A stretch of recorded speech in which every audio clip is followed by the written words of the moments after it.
We're live. Hey, folks, how you doing? Welcome back to the house of Scotty P, Carnivore Scott, aka Scotty P. Late night. I'm not sure what's shaking out there. It's a Friday night. It's about quarter after 9 o'clock. Got a little bit of a later start, but I was on our interview with Carnivore Soldier there for a minute, and then I went out of the office and came up for some air and was visiting with my beloved wife.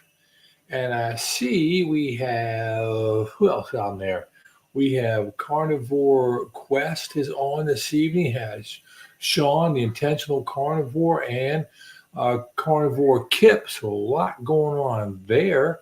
Not sure a head to head there is going to work out horribly well for me, but that's okay. We're gonna strike on with it anyway. But yeah, it's a great evening. It's a Friday, and we have great opportunities this day, and I hope that you all have too. So again, welcome to the late night. Hello there, Laura. Hey, yeah, I know. Better late than never, right?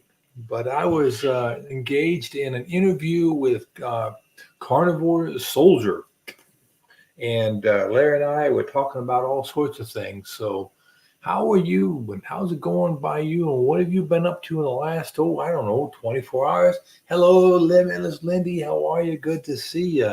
I trust everything is well with everybody today.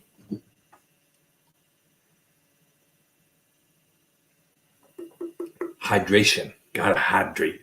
Matter of fact, I think I have some keto chow drops in there. I don't even have a little keto chow hat or a little keto chow thing go along the bottom of my screen there. Hey, how you doing there, my metamorphosis? You good? What's going on out there? Everybody doing well? I've seen you out. I know you had a live or something going on earlier this evening, but I was out and about having dinner with my bride, and it was an amazing dinner. We went to our local hamburger joint. Oh, good. I'm glad to hear that, Laura. We went to this local hamburger joint. It is wonderful if you like what they have. Well, they have all sorts of hamburgers. It's called Supper Heroes, and they have all the DC and Marvel comic books on the wall all over. And they have all that stuff going on, and they have all the Marvel movies constantly going on. And I had what they have. It's a hamburger and a fried egg and cheese on a hamburger bun. And I made a deal with them tonight. I said, no hamburger bun and no sides. It normally comes with coleslaw and french fries. But I said, can you put some fried eggs on there instead? And they said, sure. So they gave me 2 more fried eggs. So I had 3 fried eggs and a great big hamburger patty and a slice of cheese. And that was my dinner. And it was amazing. Loved it. Oh, and a side of bacon. They have bacon and hamburger and fried eggs and cheese. That was right in my wheelhouse. So you're blessed as usual. That's good. That's good. It's Friday night. What? Everybody's not out and about on a Friday night? What's up with that? And how's it down under there? How's that weather? How's it going there, Lindy? See, it's Saturday morning, so you're not working, I hope. I hope your project's all caught up and you're good to go. Here, let me go and make sure I grab the invite. Let's copy that. I copy. I'll post it here. I bet you dollars to donuts. Everybody's in about 2 or 3 different lives right now. Speed dating like that. Let's go. It was very tasty. If you like that. So now if you don't like hamburger, fried eggs, cheese, you wouldn't like this. But I like it. All right, let's go. Going good. The day job keep me on your toes. It is. Yeah, I just went out there on a whim, just sort of, hey, can you do me a solid? And this is a business run by a couple of people. They work in the back. The owners work there, so they have a lot of latitude. It's not like I went to a big box burger place and they don't have any latitude. So it's awesome. Yep, Saturday finishes Zoom meeting. Still cold. Yeah, well, we're just starting to go through the transition here. No, not menopause. It's fall. I thought that was funny. Sorry, I'm probably not funny. Sue me. No, don't sue me. But yeah, it's fall, and we're just starting to. I think we had, what did we have? Boom, boom, boom, boom, boom. I think our temperatures today were only in the 60s and 70s most of the day. Had a little bit of rain. Lows are getting down in the low 60s. North Alabama. I think this week we got up in the upper 80s a couple times. It was too hot. So it's all good. It's all good. Glad to hear. I'm glad to hear you've done the Zoom meeting.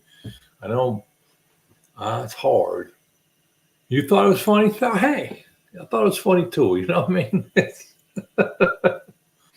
Look, at least I have a basic understanding of what's happening there, and that's just how that happens. So let's go ahead and throw up a banner here. And first, let's go ahead with the smash the like.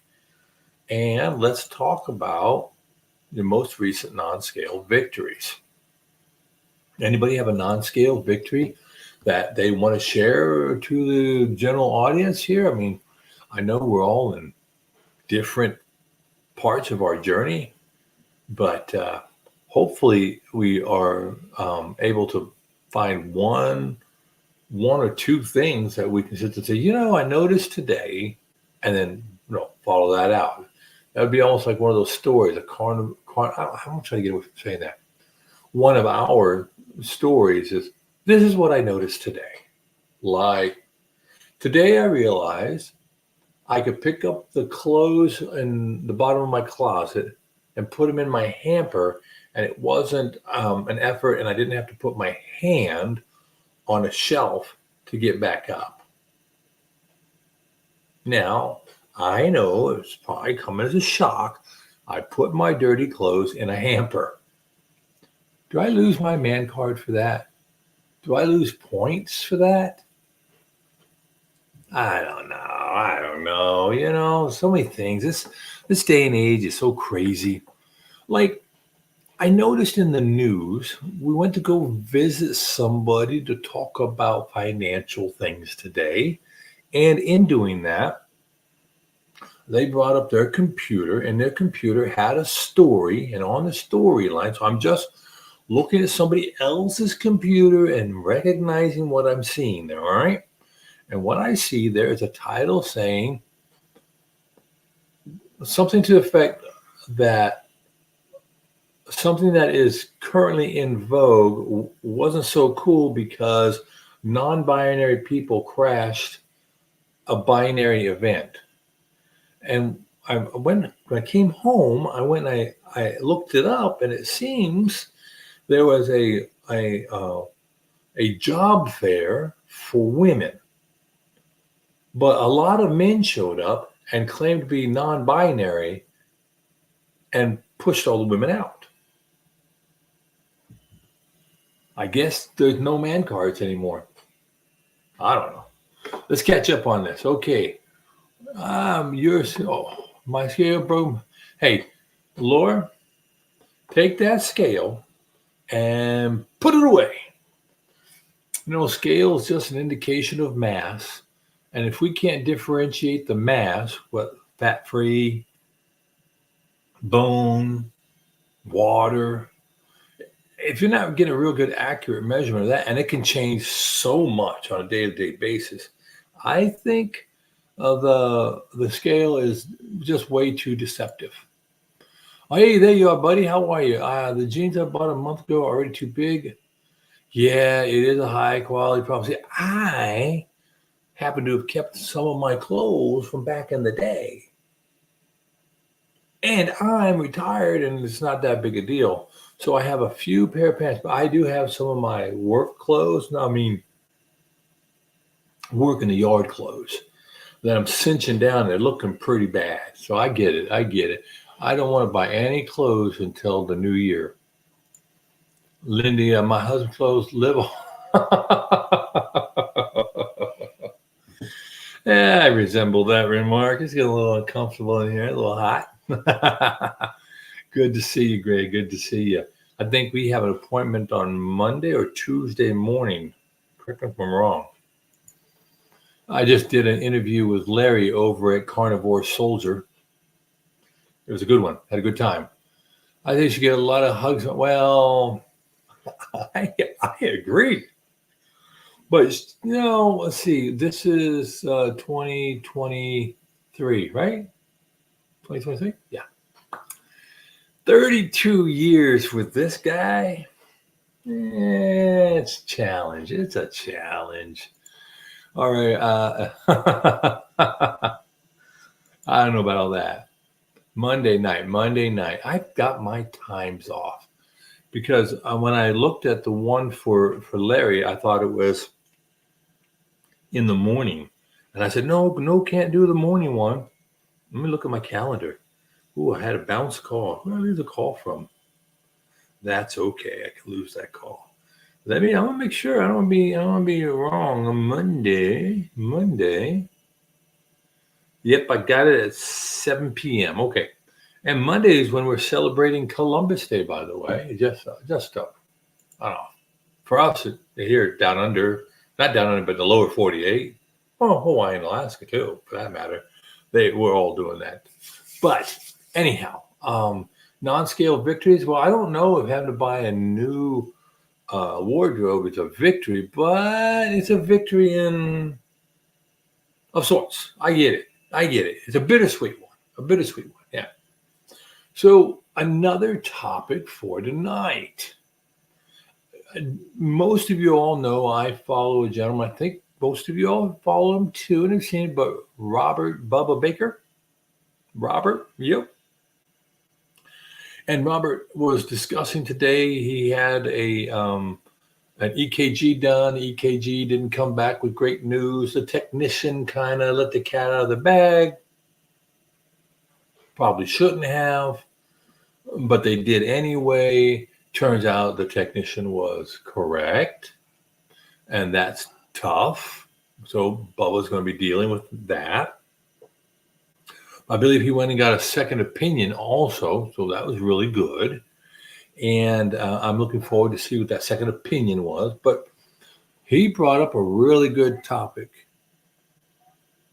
And that topic was how much or how often people are bashing the medical establishment and medical professionals, and that's not a good look.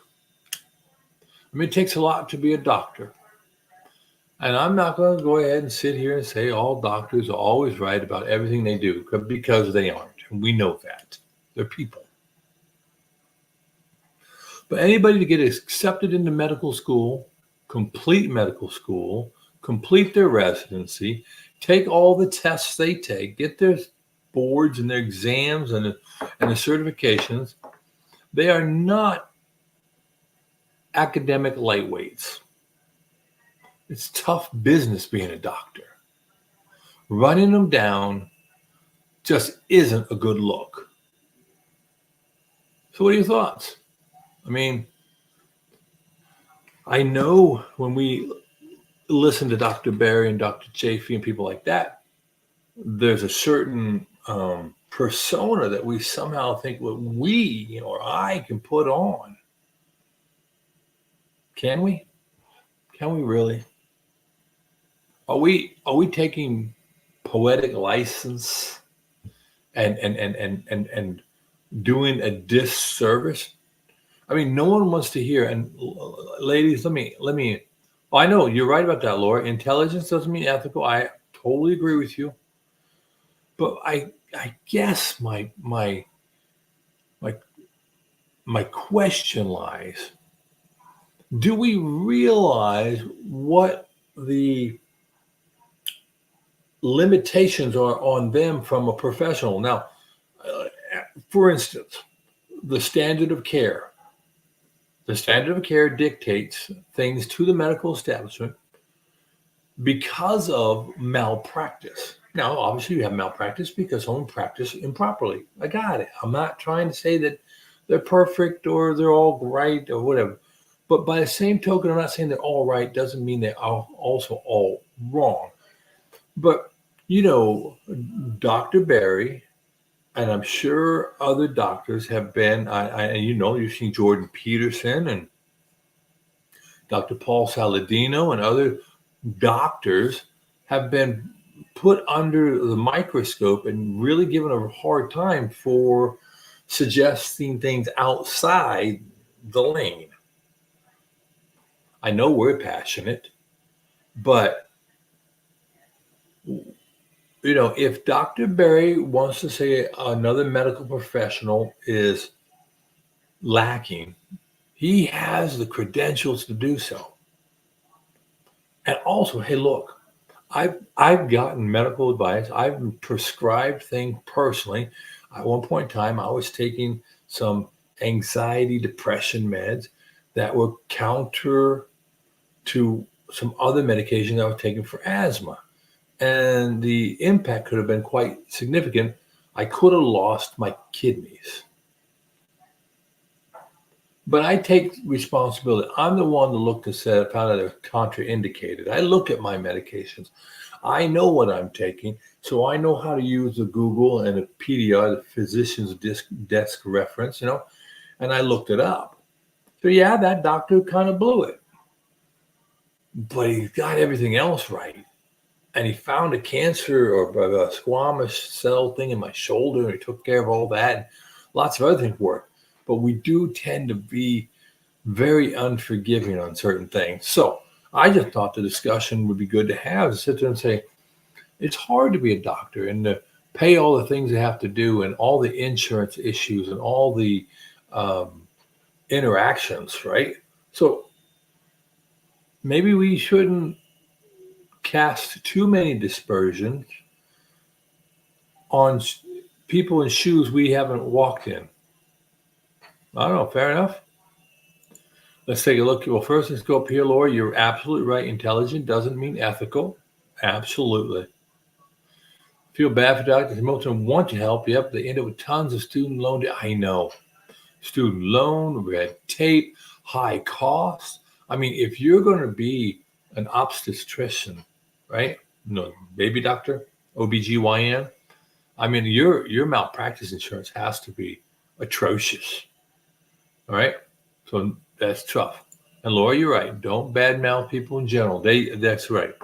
I think that I know that in this group, we could show plenty of grace and take responsibility like we are.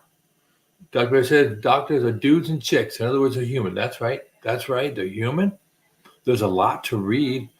And I was just reading in the last 2 weeks. And I know you all do a lot of reading too. Maybe you saw the article, maybe in the last month, that had to deal with a lot of studies are being written are junk. They're not very well written. They're not peer reviewed, and some of them are doing a lot of plagiarism. They don't have a good rigorous scientific method. If your doctor is being handed that by the normal purveyors of the information, they don't have time to question. I mean, I went to a specialist one time, and this gentleman was running through patients every 10 minutes for like 10 hours in the day. That's like 6 patients an hour, 10 hours, 60 patients. And having to talk on the dictaphone and me the whole time to go through all the hoops. So no, it is not easy. It can be lucrative, but tough. I'm not going to say anything bad, but I don't say I can trust after. Well, now that's a great point, and I do believe there will be a reckoning. I feel the same way about climate issues. Now, I worked in the weather business for 20 years. I spent 5 years working as an observer. I spent the balance of my time, 15 years as a forecaster, but I didn't forecast the whole time. I feel somewhat qualified to talk about atmospheric things. Now, I am not a meteorologist, but I know how to forecast better than most of them because I know how to use the tools, at least the tools of the trade 20 years ago, 25 years ago. I can still go and forecast weather pretty much anywhere in the world, given a little bit of time and some data. But I remember reading in the IPCC, right? This was an international paper on climate issues from the UN. And they had some great big document that 16,000 different people had signed. And so by the number of signatures, it was supposed to be serious, authentic, things that we should buy into. And I don't buy into exactly what they are proposing. I'm not going to say I don't buy into aspects of it, but not the whole thing. So in my position as a state senator, we were debating some of the things, and I took issue, and there's a great big debate going on, and I had my opportunity to speak, and I actually had the document in my hand. And I went to the back where they listed all the people who signed the document and their specialties. And I thought, why, everybody who'd sign a document on climate issues would either be a meteorologist, a modeler mathematician for meteorology, a climatologist, something along those lines, a hydrologist maybe, right? No. They had OBGYN, they had podiatrists, psychiatrists. What does a psychiatrist know about the complex modeling of El Nino, La Nina, solar weather impacts? What do they know? They don't know nothing. I mean, I asked the question, if a GYN doctor can talk about climate things with authority and make policy changes, then can I, as a forecaster, make and practice medicine? No, of course not. You couldn't be more ludicrous than that. People didn't like that. It's a bad man. Oh, there he is, Mr. Toddster. Hey, brother, hang on. There he is, man, the myth, the legend. What's going on? Gentlemen, it's Todd. Hey, you got some background noise, brother. Oh, sorry, hold on. Ice machine running? Air conditioner, it's hot. I forgot to turn it off. I usually do. There we go. What do you use for sound? What do you use for your sound mixer system? So I'm using Camo Studios, which is editing. Russ at Homesick Buckeye told me about it, and so I downloaded. Yeah, so I downloaded Camo. It's Camo Studios, and I'm using this little microphone here, and then this guy here. I don't know if you can see it. But I don't know. I'm way new at this, so this is the best I could come up with so far. Well, let me tell you, I've got a wavelength. I use wavelength, right? I've got a wavelength free mic, but it comes with software, right? And in that software, and maybe in Camo, look in your Camo software for filters, right? So you can, it's a post, so your voice, everything goes into your mic, right? Right. And then it can do it. So you can put a limiter on there, and some compression. Compression will make your voice more robust and more like the radio man. I could use that. And then you can do something that will stop you from having like over spiking or going too low. So that will help. But they also do noise filtering on constant noises. So like I have a loud fan. I bought a brand new gaming computer. It's a pretty good spec computer, right? Right. Great specs. Yep. That's funny. I have that same computer actually right here. All right, and mine it has a loud fan, but I don't know anything about IT, and I need to replace the fan. But I use the filter, and it takes all the steady state noise out. I'm looking right now. Audio settings. All right, I'm gonna get through some of these Yeah, comments while go you're for it. looking. All right, boom, boom, boom, boom. Let's go. Good. I'm not saying bad. I'm going to trust. I have to pass the years. That's right. I metamorphosis says I can get divorced my doctor frustrated how much document they have to do. They do. They have a lot of documents. And I worked in the business of collecting data in a hospital, and my job touched every aspect, the financial and medical ones. And I was called into a lot of meetings to say, how can we earn more money, so to speak? And I could go into that into ad nauseum, but I won't. But doctors are highly hamstrung by dancing to the tune of the dollars from the hospital wants to make the money, and so the doctors want to do doctrine. They don't really want to do all of that. Hey, Todd, do you have a another screen open? Just Cameo. I can close it as something coming through. Well, I thought I could hear myself in the back. I don't know if I up aloud or not. Anyway, I just want to make sure. I didn't know if anybody else. I You're good. shouldn't be getting it from me because I got my earphones in, but Okay, maybe it's me. I don't know. It's okay.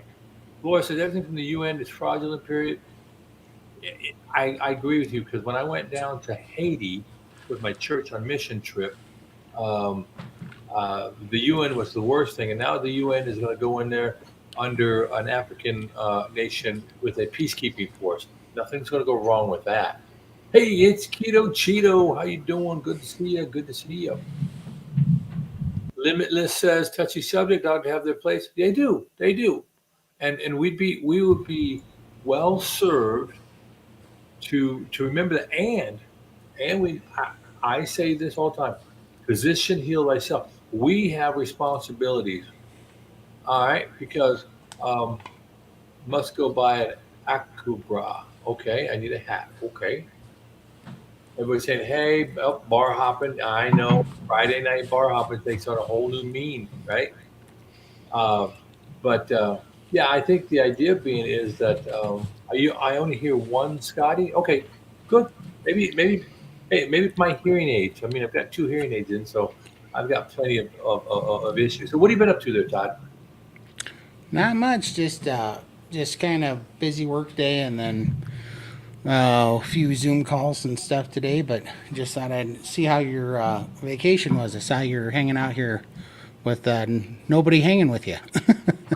Well, what happens is, like tonight, I had an interview with Carnivore Soldier, and it's a canned one. So he put it in, we got it all done, and then normally I only go Monday through Thursday, but because I was out of pocket Monday and Tuesday, I thought I'd throw in this Friday night one because it's ad hoc. It's not like a standing one, but Right. during the weeknights I wanted something a little later because I feel for the people in on the on the West Coast. I feel for our friends like Lindy. Um, the people all around the world, we actually could have someone come in from any one of a number of areas. I think we had someone from South Africa, Yep. right? So I just want somebody to have the opportunity to come in and say, "Hey, oh, what's going on?" Last night we had a wonderful one. Had a brand new person in here. It was Carnivore Nana, Huh. and with she was in Homestead House live that he did for subscribers, and I threw this up, and next thing you know, I know she popped the link, and she's never done this. Just like Lindy, it was her first time ever being live. She's doing it on her phone, and we spent almost 2 hours back and forth. It was awesome. That's awesome. All right, what do we have this? We say, I see your pick and hear Alice Cooper. Okay. Hey, Matthew, good to see you. Glad you could make Howdy, it howdy. on. Hey, Carnivore Nana, there you are. Good to see you. See, I was just not chatting about you, and your ears must have been burning. Yeah, yeah. Good evening. Good evening. So you just got in. Well, we just started 30 minutes ago. I think I spent the first 10 minutes setting it up. Yeah, that we'll call it setting it up. I mean, but that's going to happen when you do it ad hoc. I mean, it's not like um, we can. How do I say this distinctly or discreetly? It isn't like we can. I put up a placard and we know exactly at 9 o'clock I'm going to be here, and there are 15 people waiting to pile in. Right. That's the nature. Oh yeah, for sure. So you said you've been working a lot. Have you? Did you catch up on? Did you catch up on that project? Because the last time we talked, you were. I think last week you were. Last Thursday. Yeah, no, I'm in worse position than I was before. It actually got more Oh, complicated, and then I got a second just monster project landed on my desk this week, and so we're in Gallatin County, and we're one of the I think we're in like the top two growing counties in the whole United States right now. Our town is just exploding. It's incredible what's going on right now. well, So that's a blessing, right? it is for sure. I don't mind it at all, but it's I better be eating my steak because I'm gonna need some some energy. You're gonna need some stamina. That's a fact. Oh, speaking of which, I was I got a coach on from the Steak and Butter gang, and I hired a coach on there because I joined that like a month ago because Limitless Lindy, that's where she got coached for all of Right.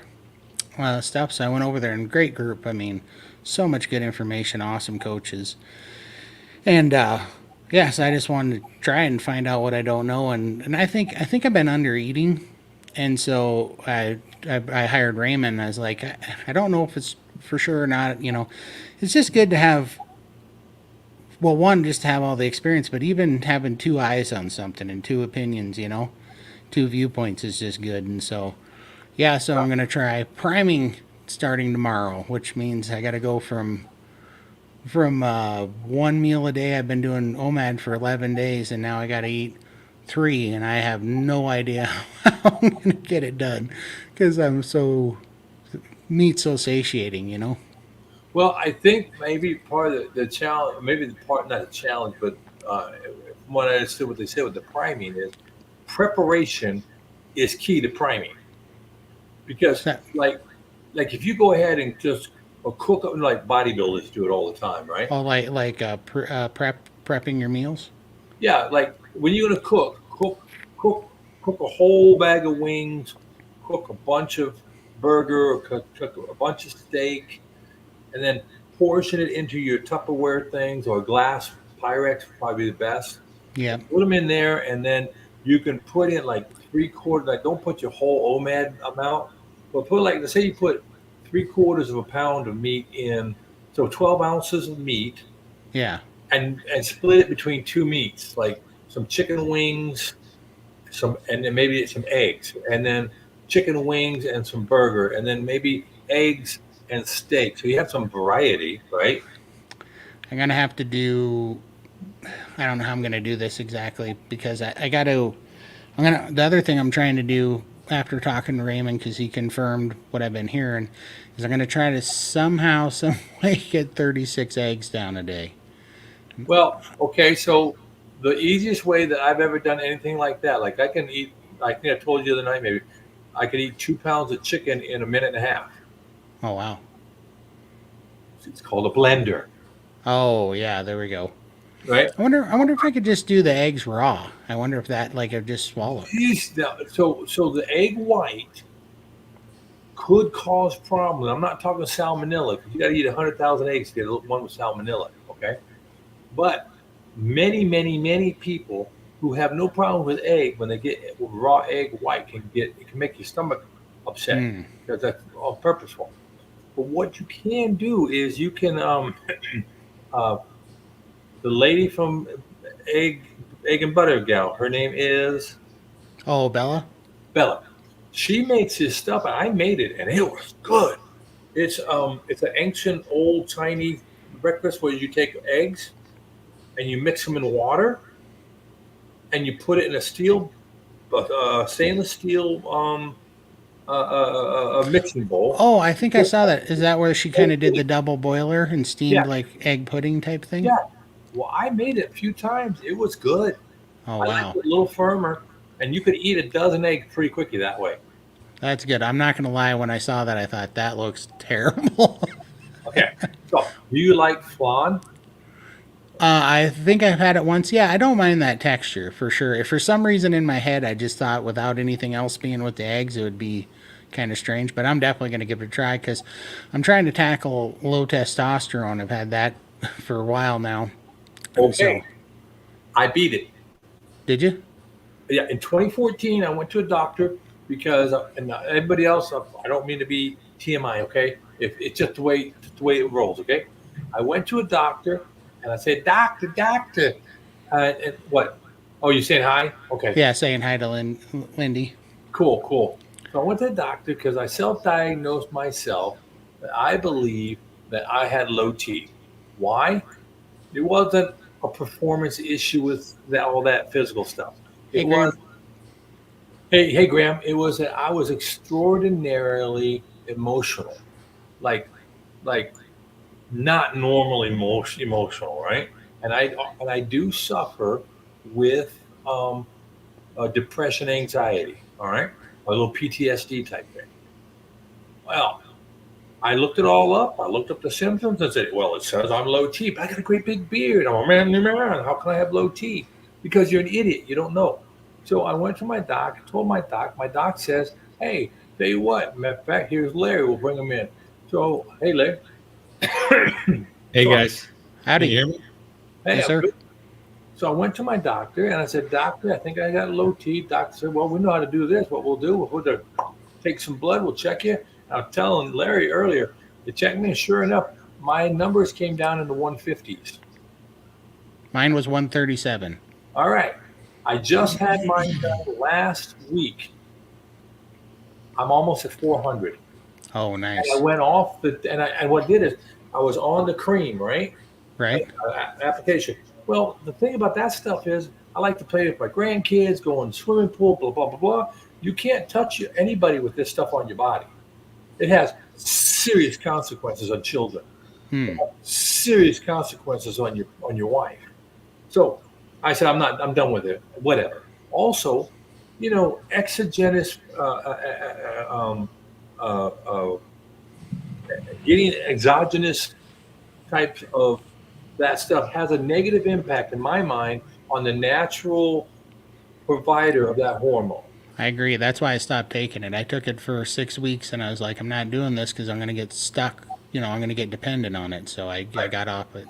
So there I was, and then I got aggressive because if a little's good, more is better, right? So I finally said, okay, I'm done. I weaned myself off. I was off it for about a year or so. Anyway, I started up on the carnivore diet. Been doing it for now about 79 days, and I went from the 150s up to the 900s, back down again, and now almost 400. Well, 360 or whatever, right? And everything is just fine. And I'm not Yeah, doing any type of resistance training either. right. I don't know what my levels are right now. It's been 9 months straight carnivore and 3 months before that ketovore, and I know let's just say there's plenty of warning signs that it's better. But I'm gonna assume I don't know what the numbers are, but I'm gonna wait until I'm 1 year carnivore because I don't know what blood test costs where you're at, but every time I go get that done, it's $1,100. So, Okay. Wow. yeah, so I'm For, getting. for, for Larry and I, we have that Yeah. military hookup.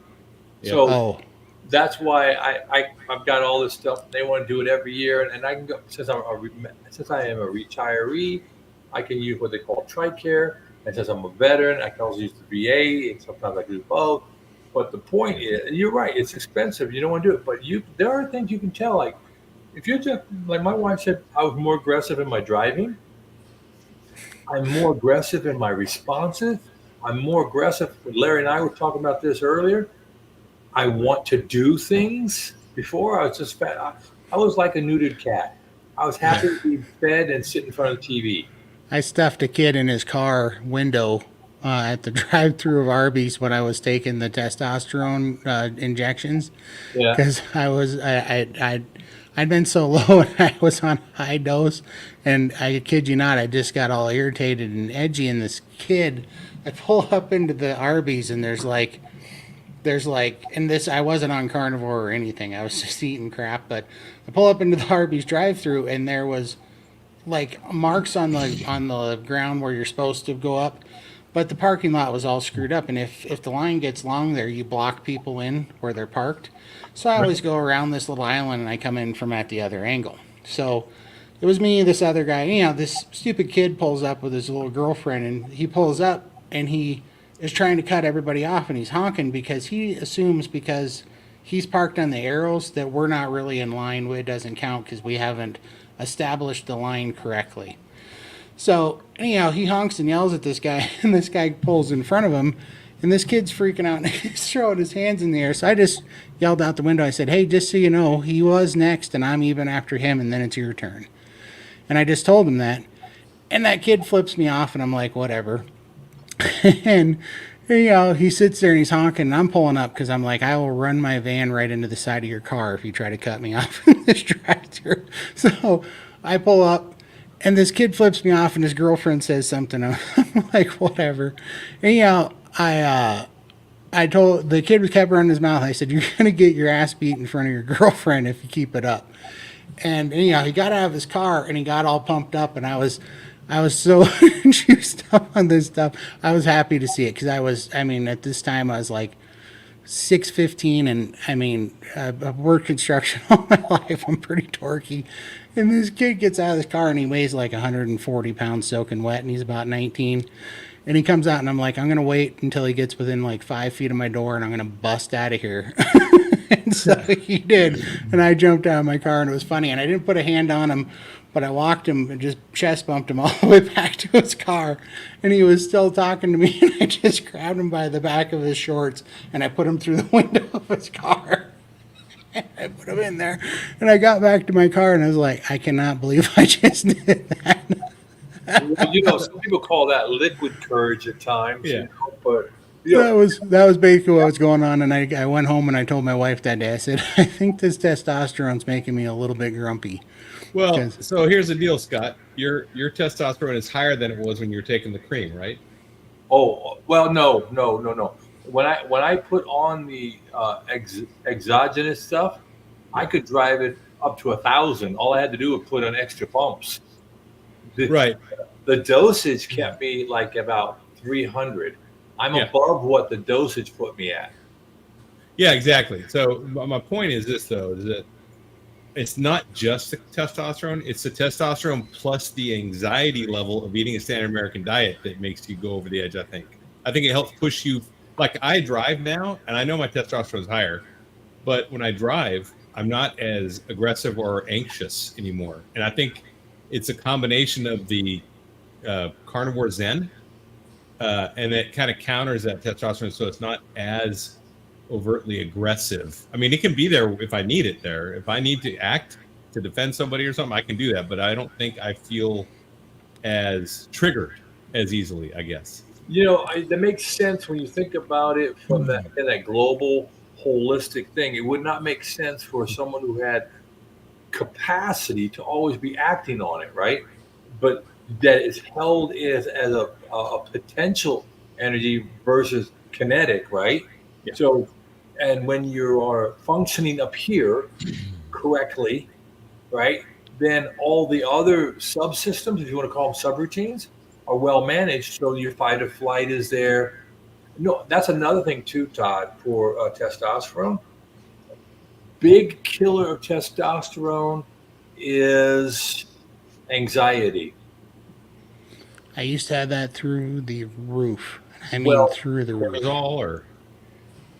Yeah, and with way overweight, right? And you have too much body fat. For sure. That also creates you a situation where you're more estrogenic. Mm-hmm. Know that for a fact. Yeah. So cortisol, like Larry was saying, thank you, Larry.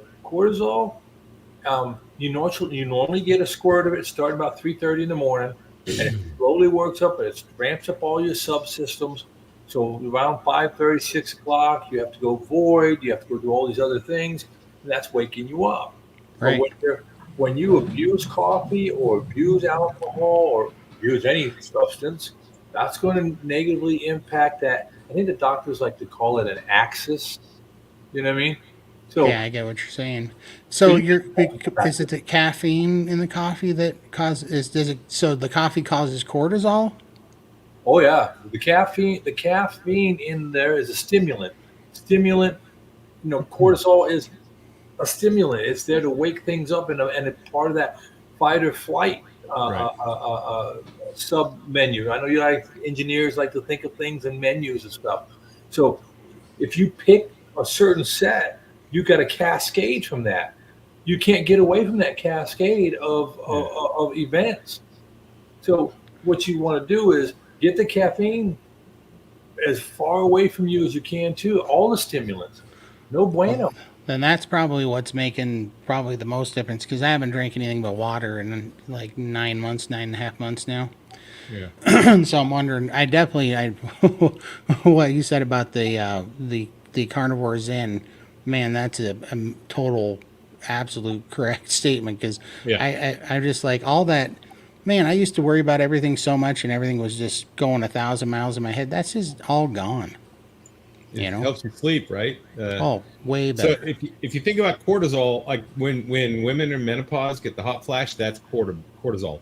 And we have experienced cortisol too, that hot flash. So the hot flash can be like when you get called out to go to the principal's office and you get that flush, that oh my gosh, I got caught cheating or whatever, whatever it was, Right. and you feel that wave go over you, that cold on your skin, and that hot that's cortisol. That's an extreme cortisol Yeah, reaction. But yeah, I'd get that every day, usually about my workload, because I just never felt like I was catching up on everything I had to do, and it would get so crippling I couldn't even focus on one thing because I felt like I had to be doing five of them at the same time, or or the world was going to end. It was so crazy. I can't believe it's crazy that that's just chemicals. I had that Redmond salt smoke. I have the smoke salt. It's good. I got the Redmond smoke salt, and what I do is occasionally I'll get a hot bone broth and put butter in it and put half a teaspoon of smoked salt in there, and it's so good. I mean, that's a great cup in the morning if you want a hot drink. Last night for dinner, what I did, you got to get a little creative, right? And I don't live in a world called Absoluteville, you know. And I know we talk about best practices and all that, but last night I put a couple pounds of hamburger, browned it up, and then I put a few cups of water in with it. I put in some bouillon, and I put in bouillon and the hamburger, made like a hamburger soup. And then to help with the wife, because she's not on this, I got a bowl of rice ready for her so she could add it to make it like a hamburger soup, whatever. She ended up not putting the rice in. We ended up not having the rice, but the idea, I love soups. And I got that from my time being deployed with the Army Yeah, because I could never make the normal chow times. But when we were deployed, the mess hall always had soup on the line for all the yeah, ship workers. And soup was always whatever was left over from breakfast and dinner the yeah. day before. Thrown in. Yeah, Yeah, so I got used to eating a whole bunch. Now, some people are saying there's echo. Is there still an echo out there off of me? I don't hear an echo. I don't have an echo. Okay. I want to make sure. Laura had an echo, and I don't want to. I've seen some recipes for some meatball soups where people have done it with chicken or beef bone broth and meatballs. It's a lot like a matzo ball soup, I guess, where you just make Sure. the meatballs and put them in. So I just made meatballs for dinner tonight. That's where I was before I got here for my son and I. And I just used pork panko, an egg for some binder, a pound of beef, a quarter cup or a third cup of cheese and a shredded cheese, and a third a cup of bacon bits. I get the pre-cooked bacon bits in the bag and mix it all up, make meatballs. They're awesome. And then air fry them. And my son loves those. So do I. They're great. That sounds really good. Yeah. I So don't know why there's an echo, Nana, but I don't hear the echo. do it. Doesn't make Testing. sense. Yeah, it's weird. I don't hear any echo. And then for a dip, someone's talking about sour cream. So I've used sour cream with Redmond salt for a dip. I made chicken fingers using egg and canned chicken and cheddar cheese, and roll them. Mix them up and then roll them, and then dust them with pork panko, and then air fry them or put them in the oven, and then you can dip them in the sour cream with salt. They're so good. Just for variety, but I don't do as much variety as I used to. But for my son, I kind of crank some of that. I'll probably make those this weekend for him. Yeah, now you're muted. Can't hear you, Scotty. They're saying, thank you. They're saying that when you speak, the man in black, Me. the echo is going on. It might be yours. I'm not getting it, but maybe someone else is getting it from your voice meter. Yeah. Let me turn that off and do it. Change it again. Okay. But yeah, we're going to work through this. But I'll tell you what. When I was growing up, we had this meal that was introduced to our family from a guy in Germany. And what he basically did was made like a marinara sauce with a bunch of, like a really hearty marinara sauce with mushrooms and all that. And then he would poach eggs in it, right? And I was thinking, when you were talking there, I like to make things that are made with a lot of fat and some salt, like a bone broth.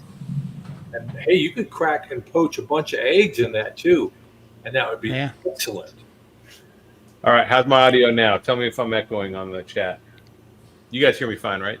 Yeah, you sound a little bit different, a little deeper. Okay, we're good then. Good. Hey, we'll no echo now. No echo now. So that's good. Okay, good.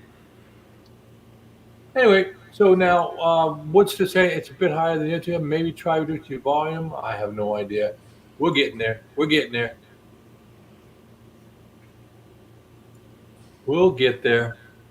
Go ahead. Scott, you echo.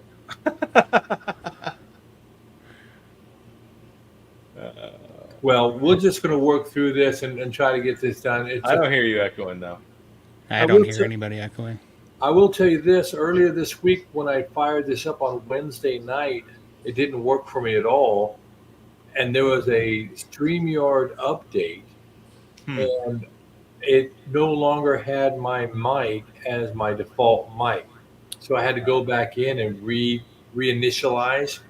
So it's okay. It's okay. We're going to make it. Yep, we'll make it. Good. So, but getting back to that whole thing about hormonal irregularity for whether we're men or women, I don't think people realize how delicately balanced all that is for everybody, right? And it doesn't matter who you are or how it came about is important because there's bad diet. So, like for you, Todd, one of the things I'm thinking is sometimes our healing process is going to be different. I mean, you can't expect your healing process to be like Larry's and Larry's like mine, right? Right. For sure. So it's important for you to figure out, because I was listening to reading with Dr. Jason Fung, the nephrologist who did the diabetes code, and he's really big on intermittent fasting and of course low carb. And he was talking about, some patients who've been on insulin and metformin and another medication for 20 years may only come off 2 of the 3 medications. I mean, sometimes we're too far down the primrose path, but like Dr. Berry says, we don't know really what a proper human looks like anymore. I believe that. One of the reasons that I'm kind of restarting, I'm going to do this priming with the steak and butter gang is because I thought that, I thought my fluid retention was completely gone, but something weird happened. And I did change up my diet a little bit this week, probably for the last 6-7 days. Not because I wanted to, mainly because I'm cooking for my mom. I'm trying to get her on full carnivore, and she was getting tired of steak and eggs and bacon, so I introduced some like ham and some breakfast sausage, but it Yeah, it didn't. I didn't. Whatever. It didn't agree with me, and I ate it because I was cooking it for her. She likes it, and I don't care if she has it because anything's better than what she was doing. Right. But I think that was a mistake, and it made me gain. I kid you not, I gained like 44 pounds of fluid in like maybe 2.5 weeks, and Wow. since I checked, but so I had to take my fluid pills, and took these guys, and I in one night I peed off probably too much information, but I peed out 32 pounds and 4 ounces of fluid. You know, Wow. so it That's was part not of the kidneys. something's going well. Either that, they also said it was my. They said I had. I don't know what it is exactly. Some of them say it's the lymphatic drainage system. Some of it says it's the kidneys. Some of them say it's the congestive heart failure that I had. But I don't know which one it is. I haven't had any heart problems at all in the last 7-8 months. Zero, and I was having them all the time. In fact, my resting pulse used to be between 98 and 106, and now my resting pulse is like 68 to 70. Yeah. Yeah. I'm So going to tell you what, I think it's both systems. So the way the lymphatic system works, one of the other than fighting disease, so we just park that off in the parking lot, right? One of the major things with the lymphatic, all the dietary fat you eat, and I'm gonna emphasize all the dietary fat you eat can only enter into your body through your villi, and in the middle of your villi is a thing called a lacteal. The lacteal absorbs the fat, and it goes across the epithelial, whatever they want to call it, the barrier, gets disassembled, reassembled, and then it travels through the lymphatic system throughout your body, and then it comes up to a cistern of Kylie. It's called a cistern of Kylie up here in the upper part, and then it gets dumped into your portal vein, and from there it gets distributed and taken care of in your body. So what they do, they tag fat when you eat it, so they know exactly how this is an absolute fact, right? right. So if your lymphatic system doesn't have a heart, there's no pump for your lymphatic. So if you don't move, it don't move. So then that's probably what it was, because I've been working so much at the computer. I've been working like 15 hours a day trying to get caught up on these projects, and I bet it's because I'm sitting here. Because Right. used to be my big problem before I was on carnivore. I couldn't sit in this office chair for more than 2 hours because my legs would swell up like balloons. Yeah. So they have the diabetic stockings, or Yeah, I have. stockings, or the stockings for people who have varicose veins. Yeah, Yeah. I call them my sexy socks. I have plenty of give them to you. Make sure you wear those every day. They'll make your toes crowd, but wear those. Also, people get things like you put on your desk, like if you get a little peddler, a little something to move, yeah. because that lymph only moves because your muscles move. What I think I'm going to go back to what I was doing. Right? I'm going to bring my treadmill in here from the other room, because when I moved my studio in here, I moved my office, but I had a treadmill right next to my desk, and every hour I'd get up and walk on the treadmill for 5 minutes just to pump my legs. Right. So I'm going to go back to that, because I think that's what got me. Right. And so I think Sean at Intentional Carnivore would talk about how it's so bad it actually gets pushed out and you have leakage, right? Lymph Yeah, leak. I used to. Yeah, I used to have lymphatic leakage. Yeah. So all that's about, so a lot of lymph is going to be because your body's moving a lot of fat around in the stream, and particularly from you if you're eating a lot of fatty meats and everything else too.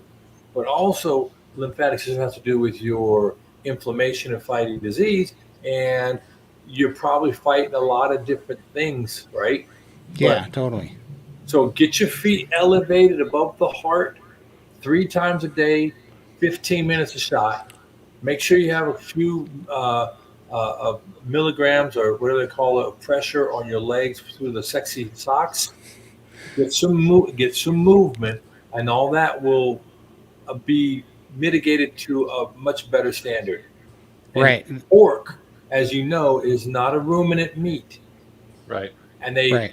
pork is saturated by PUFAs, of polyunsaturated fatty acids, Yeah. because they feed pork a lot of soy and Well, corn. I'm glad you said that, because bacon. I don't feel good on bacon either, so I've been thinking Yeah. about cutting out bacon. You know. Right? because I don't even enjoy it that much, and it just doesn't make me feel great. Yeah, Well, it's the omega-6 is what you're getting, the linoleic acid.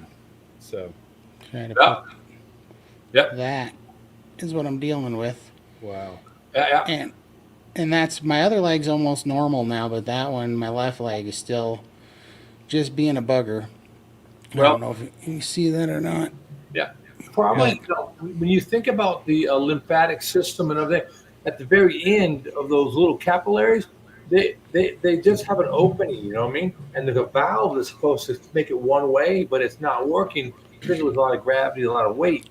So you're really going to have to get the elevation and from compression. You may have to get some type of special wrap for that leg. yeah, I think I'm gonna, because the reason why I don't wear my compression socks is I bought the biggest ones they had, which are 7X, and they are so tight, it's just brutal on that leg. Like, I can do it for a few hours, but I'll wake up in the night and it's just like that leg's throbbing. Well, I think that you're going to want to do the movement and elevation first for that leg.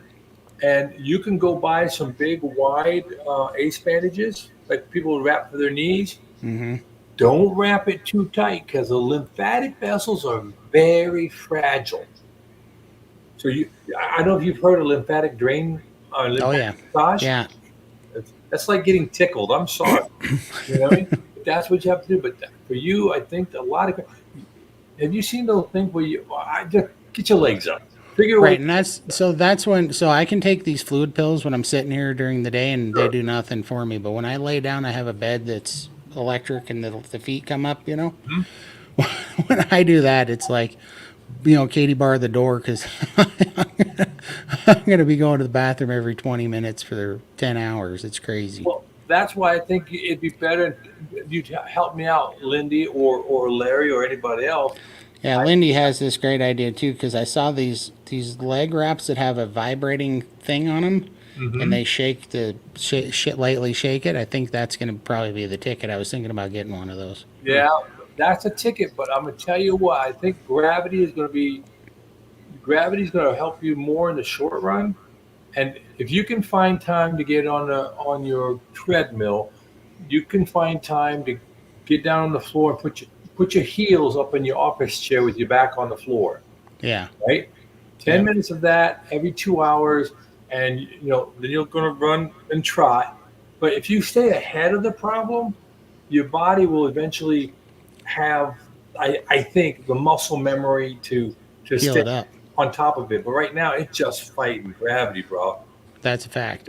Yeah, I'm kind of excited about it because I think I'm going to go kind of hard into this, really attacking it because I'd love to get that weight off that leg, and I think it'll be interesting to see what I come up with. But I'm definitely going to try that. And mainly, I just, I'm only in that bed maybe 5-6 hours a night because just the way work schedule is. But I think I got to get my feet up more. Yep, yep, yep. And if you don't have to show your dimples on a camera, learn how to work with with that keyboard down here, bro. True. Now, how It's much water? Woodster's asking, how much water are you drinking? generally a gallon and a half to 2 gallons. I don't know why, but I've always been a big thirsty person. So I have this 1 gallon water jug that I carry around everywhere with me, and I usually fill it up once a day. So, but I don't drink it all. So about a gallon and a half, I'd say. This one is full of electrolytes that I just put in there. That seems to help get the fluid off too. Cool, cool, cool. Is marked. Yeah, yeah, you're right about that. Anatomy, the old AMP, anatomy and physiology. Hey, you going? Good night. Okay, good night. Got an early morning. We'll see you. We'll see you around. Thank you for dropping by. Bye. All right. What else? I'm trying to catch up. There's more people here, and I love it. Let's see. Neurosurgeons found out years ago that speech in your brain is connected to every bodily function. Change our function by commanding our body to align it. Yes, we can. That's why. That's why it says in Scripture you'll be held accountable. We talked about it last night for every empty word, right? I believe it. Did you ever hear about that study they did where they took 3 bowls of rice, 3 containers of rice, and they set them out? I think it was for 3 weeks. I think they set them out, and they had a cabinet. They put them in a dark cabinet, and one bowl of rice they didn't say anything to, and then the second bowl of rice every day, they'd say positive things too. It'd say that you're healthy and all this stuff. And then the third bowl of rice, they actually would say, negative things to, saying, you're going to spoil, you're rotten, and all this stuff. And I kid you not, it was an actual published study that the bowl of rice that they spoke negative things to actually rotted, like it was something pretty substantial faster than all the other bowls of rice, and the one that they spoke positive things to lasted the longest without rotting. It was pretty crazy. Well, I know that someone talked about a student who was feeding lab animals, had a tremendous response for one group, and he was always talking to them nicely as he feeding them versus the other ones. So I think there was a lot of things. But now also, Todd, let me ask you: do you dip or chew? I do, yeah, terribly bad. Well, that's not going to help with the cortisol either. Dang it, that's my last vice. I gave up soda, sugar, and cigarettes. Nicotine, caffeine. All I can sit there and say is, if you're looking for culprits, maybe you can find a way to go, wean yourself, do a. Oh, I can do it.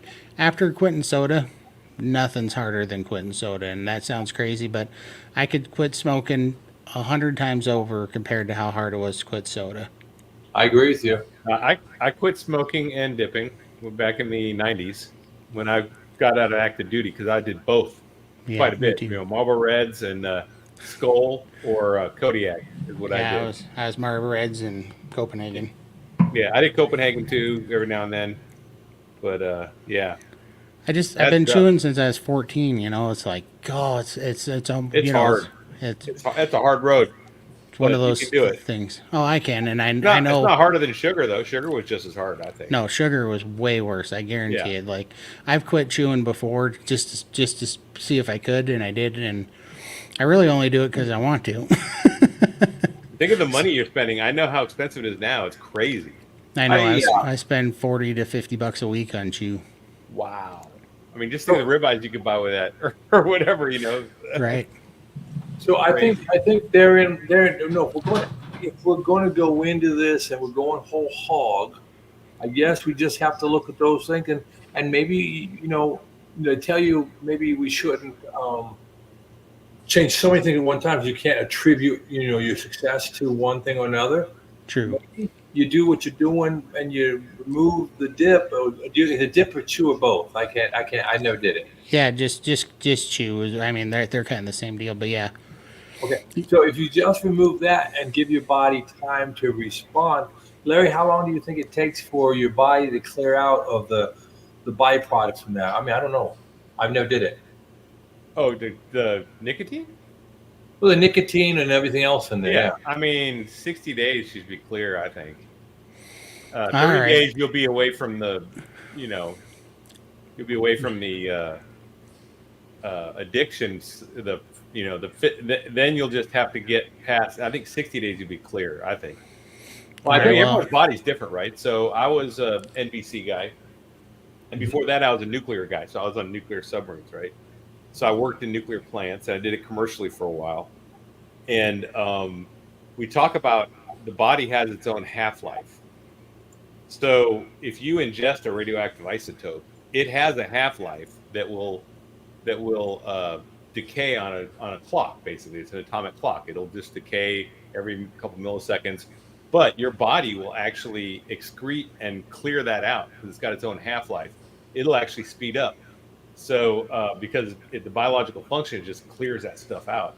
So the same with any poison though. So that's just radioactive poison. So if you do nicotine, same thing. It's all, it doesn't matter how long you've been on it. The half-life is based on your body, and everyone's body's a little different. So I think, whatever it takes, maybe take 30, maybe take 45, maybe take 60 days. Could take 90. I don't know. But, it's going to clear out, though. It will. Absolutely. Well, yeah, I think Woodster brings up the thing. There's the physiological nicotine thing can be beat in 3 to 6 days. The oral fixation and the habit, and you're probably going to have to find something else to do. You know this. You did this with soda, and you did ice or whatever. Well, they do have those tea leaves that are fake chew, you know, Yep. and they got the Zens and stuff that are like half. They kind of wean you off it, you know. They start with like a half dose, then a quarter dose, and there's just nothing quite like Copenhagen though. I've tried all. I know. But, Been there, done that. you can use the same mental judo you used on soda, and this is what I use. And you said it the other night. I said, someone said it. There's no vice I've had that tastes as good as health. For sure, for Yeah. sure. So we just have to find. I tell this about people in my small groups with my church stuff. Every one of us has witnessed something that we would call a miracle in our lives. Problem is, we enshrined it and put it on a shelf and don't look at it often enough to realize that that can happen in our lives. For sure. When we pull those things out, maybe we call it your why, you know. But you should say, in this situation, I don't want the back of my leg looking like it has a full separate ham hanging off the back, Right, right? exactly. And Yeah. you shouldn't have waddles on your calf. No, for sure. You know it's not good for your heart and everything else. So you said No. that my why today for this moment is that picture you just showed on your phone. Well, yeah, and even more so, right? I've got a lot of momentum right now, and so it's a good time to build off it. You know, like just I got to point. You know, I'm scheduling skin surgery, and I'm praying that they can cut this skin off my leg when I go in too. But I'm scheduling that for not this coming December, but the December of 2024. So I need to get that Okay. off there. So yeah, I'm gonna have to get serious about it for sure. Well, again, now that we have this as a community of understanding, Todd, I think that you'll find many of us to be out there reinforcing you and to be accountability partners in the day-to-day things because these are hard things. We are trying to remodel the most fantastic creation our bodies ever manufactured, and we've taken them to such a goobered state, and we have the Yeah. ability to recover it. And it's not a task to be taken lightly, undertaken lightly, or by yourself. For sure. No, and yeah, I think that's why I'm really liking the steak and butter gang too. I was kind of just winging it when I got on carnivore and just, trial and error type of thing. Yeah, and I think staying in these conversations has been.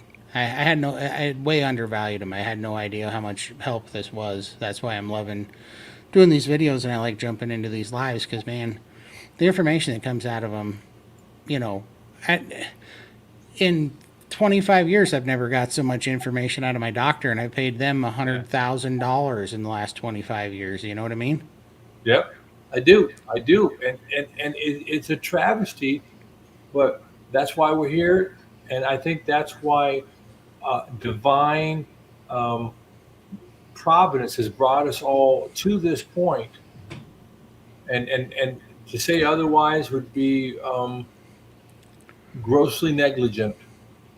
Yeah. I believe so. You know what's crazy about this community is I cannot believe how common everybody's stories are. I was just listening to Adam at Carnivore today on a Hmm. live stream, and I mean, the words and the points that he was making, I was like, I might as well be me standing up there. He's like in my head speaking back to me what I've been thinking and seeing. It's just, and I see that so many times. It's so crazy how everybody's, you know, testaments or whatever on their experience is so very similar on the exact same things. Like, it's just incredible that somebody would think that this is a fad or something that's going to burn out. I'm like, this is so amazing how everybody's stories are so similar, and their discoveries in this stuff is so precisely the same as everybody else's. It's crazy.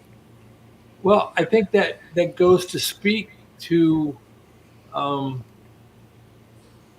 how devious the for lack of a better word, how devious the forces working against us are. That we all fell into the same pit with the same snare. Now, Larry and I may have come at it slightly different because we had our journey enhanced by military service, but a first responder goes through a lot of the same things we go through too. So you can't just say that. But in the end, you're absolutely right.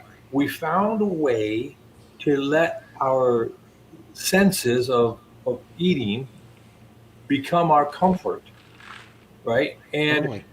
And then that hijacked a delicate balance between the ghrelin and all the other things and the leptin.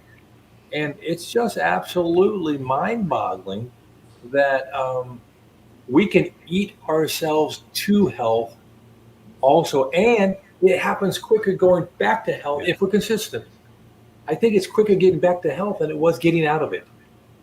Yeah, Well, it almost. Go ahead.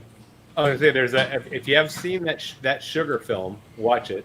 I have on my channel documentaries that I recommend. One of them's that sugar film, and he goes from an all whole food, no processed food diet to eating the recommended daily amount of sugar and it's like something crazy like 20 tablespoons, but it has to be hidden sugar. It can't be no cokes, no confectionery, no candy, no ice cream. It has to be like yogurt and healthy cereal with low fat milk. It has to be all healthy stuff. And he in a matter of 6 weeks gets fatty liver, just trying to keep up with that. So I mean, I think you can go both ways, but then he reverses at the end and just as fast gets back to health. So I think you could if you started pristine, but we don't start pristine, right, Scott? We start. I mean, we've been easing this in for decades, so it's really hard to tell how long it took to get sick. But I think on that one, because they did that, it was good. And then the other thing is, yes, everyone has their own n=1. Everyone has to learn their body and how it's going to react. But to your point, these are all anecdotal stories. Everyone has their own unique anecdotal story, but they're similar enough that they're data points and they point towards a theory, right? And the theory is that carnivore diet is the way we're supposed to eat. And if you look at all of them across the spectrum, because Anthony Chaffee eats a certain way, Dr. Baker, I eat different, you all eat different ways, but they're close enough that we're saying, hey, if you do a whole food, high fat, meat based diet, and you vary a little bit, doesn't really matter, you're going to get this result. And that's what we're seeing. And that's why you see that same thing on all them guys. Anyway, go ahead, Todd. Didn't mean to cut you off. Oh no, I was just saying on your point there with the sugar, you're exactly right too, because I was just talking to my brother. My brother doesn't have the same health problems that I do, but he has plenty of his own, and he's super fit, very lean, super active, hardworking son of a gun, But he's got autoimmune problems and neurological problems, like they diagnosed him with MS and stuff.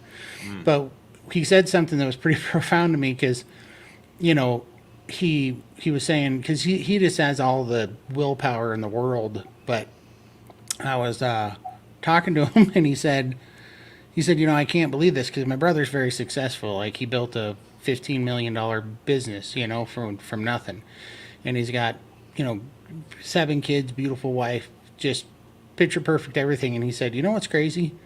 He said, I still to this day, the thing that I look forward to the most is going home at night and having 2 cookies. He said he's got all the things at his fingertips in the world, and he's built this huge life. And he goes, it's not trucks or projects or any of this stuff. He said, I think about those damn 2 cookies because I don't feel good unless I have these 2 cookies. Then I get some energy. He goes, that's how addictive the sugar is, and that really did set me back because I was just thinking, yeah, you have more willpower than anybody I've ever seen. You're very fit and healthy. You work hard. You built this great business and life. Then he goes, yeah, still I'm depressed. He goes, I'll wake up in the morning not thinking about any of that stuff, but I'll be thinking about cookies. Yeah, It's crazy. It's powerful stuff. Well, again, it is powerful stuff, and there's no you can't tiptoe around these 600-pound elephants. No pun intended. You can't tiptoe around it, and we've all fallen susceptible to it, and we all have had our own reactions to it. And like your brother, you willpower can't beat genetics, right? So Well, and also it'll only take so long. I've come to find out I think I have fairly decent willpower, but man, after 2 years, it still just beats you down. Like Yeah. if there's if nothing's getting better after 2 years, and you go to bed hungry and your brain's screaming at you every night, and you wake up feeling like today's like you don't know how you're going to get through the day without falling off the wagon and screwing up, and that beats on you every day for just 2 years. That was what always got me, and I was like, dang it, I screwed it up again. But now I'm like, oh, this way. The greatest thing to me about carnivore is you get rewarded for all the try. You get rewarded for all the effort and the suffering. It pays you back, and it gets easier and better. So it's like, Yeah. this is the problem. And I think too, what this way of eating does for us that others didn't is it provides that ketone level along with the proteins for the mental health.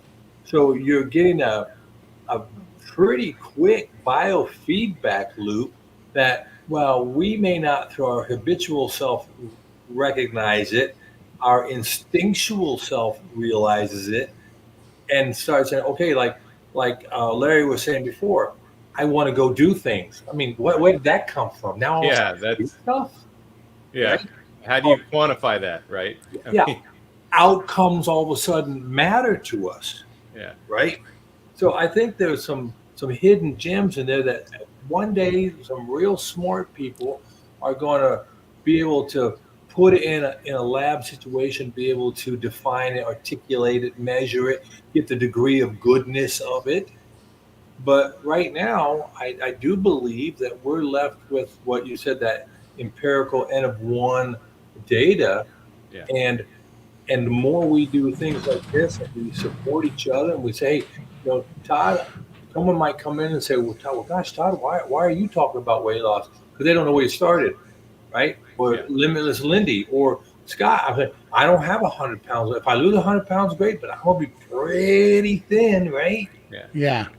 It's those other things that we're bothered, right, that we all share. And so everybody's a little different, but you're right. Everybody's we're all in the same pool, so to speak. Well, we're Homo sapiens, so that makes a difference, right? So let me address that question to low carb carnivore. I got it up here. Yeah. Yeah. Is it only a matter of time before your body falls in line in response to doing so? Doing carnivore is the question there that I have, because doing carnivore for you is completely different than doing carnivore for me, because my body is N=1, right? So that, and yours is too. So my sister had a hard time in her first month of doing carnivore, didn't lose weight. I mean, she felt better, but none of the weight came off, and she was kind of discouraged.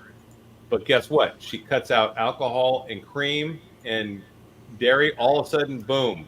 It's like something snapped. Now for her, that's what it was. For me, I was eating bacon. That was my snack go-to. I was eating 3 meals a day, and I was still losing weight like crazy for the first 60 days. And then I plateaued until I went lion. And then I lost another 13 pounds and it started trimming up even more. So you're going to have to find out. Your body will fall in line, but you got to find out what doing carnivore means for you. Like what's the optimum? You have to set your goals too, and your why. Your why has to be big. It can't just be losing weight, because you've failed at every diet you've ever done with that why. That's not going to do it. It's got to be something bigger than that, and realize that this is the vehicle to get you there, right? I mean, this is a vehicle that actually can deliver, where the other ones couldn't, because they couldn't even help you lose weight long term. So then once you set your why, you set goals and then set actions to get those goals. So I'm big into planning. I have a planning guide on my website. You can check it out. It's how to set your why, how to set your goals, and how to make actions become habits to get there. But that's all part of becoming a carnivore. It's like a skill set you have to build. You don't just start day one and you're a great carnivore. That's not going to happen. You're gonna start where you're at, recognize your weaknesses, start learning your body, and then move forward. And your body will fall in line as long as you continue to get that 1% better every day. Right. That's a great tagline from semi-retired Bob. Semi-retired Bob. That's where I got it from. Yes. But this right here, I think, is a highly underutilized tool that's why I keep talking about the NSVs and stuff like non-scale victories. Is chronicling this stuff. It's just like a prayer journal or just like a leader book in the Army or whatever. It's really hard to get a good understanding of the battlefield when you're on it, in it, and running around on it. If you don't have an opportunity, a way to pull back off and take a I use this term more a global view. Oh, yeah, I did lose 150 pounds. I am able now to, like, if you're a carnivore kip, I can jog between two telephone poles, right? So when the boo birds are chirping in your ears, when you don't feel like you can do it, that's what you turn to. You go, I come this far down this road. And oh, by the way, I did learn that dairy was bad for me. And I did learn, maybe, Todd, that pork products at this time are not good for you because you're having a hard time. And who knows what it could in the dip. So that's really, I think, we do. But I want to make a real quick one. Hey, got a bunch of people jumped in. First Fruit, Alia, everybody coming in from all Nice. over the place. A lot of people coming in from your channels. That is so nice. I thank you all for coming in and joining us here in this late night ad hoc.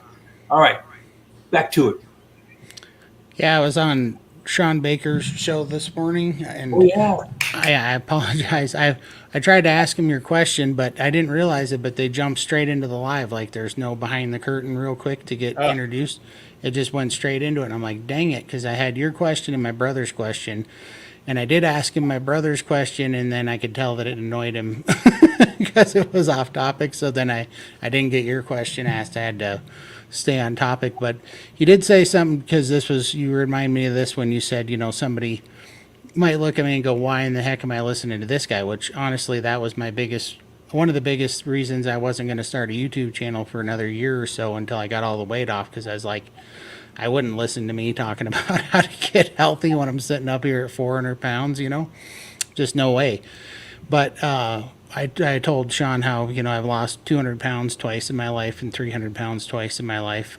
And he asked me the question that nobody had asked me yet, and that's always in the back of my head because I've been waiting for it. And he said, well, what, to everybody watching, why is this going to be any different than all the other times you lost weight, And of course I got to tell him, well, because I'm completely free. I never went to bed not hungry before, and I never woke up not thinking about food and praying I didn't fall off the wagon today. That was a constant thing for 27 years of dieting in my life, But I said, but the biggest reason is, that's why I started thinking about it, is because now I'm going to document all this stuff on YouTube, and come and check me out in a year, because I've never been more certain of anything in my life than this thing is beat, because I've never had more success so easily and sustainably than on carnivore. It's so healing, it's incredible.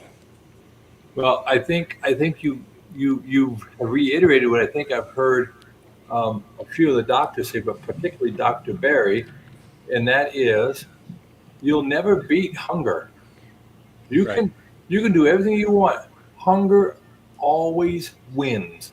And then, of course, we know from the Biggest Loser competition, everything, all that low calorie stuff is done is totally jack your metabolism up.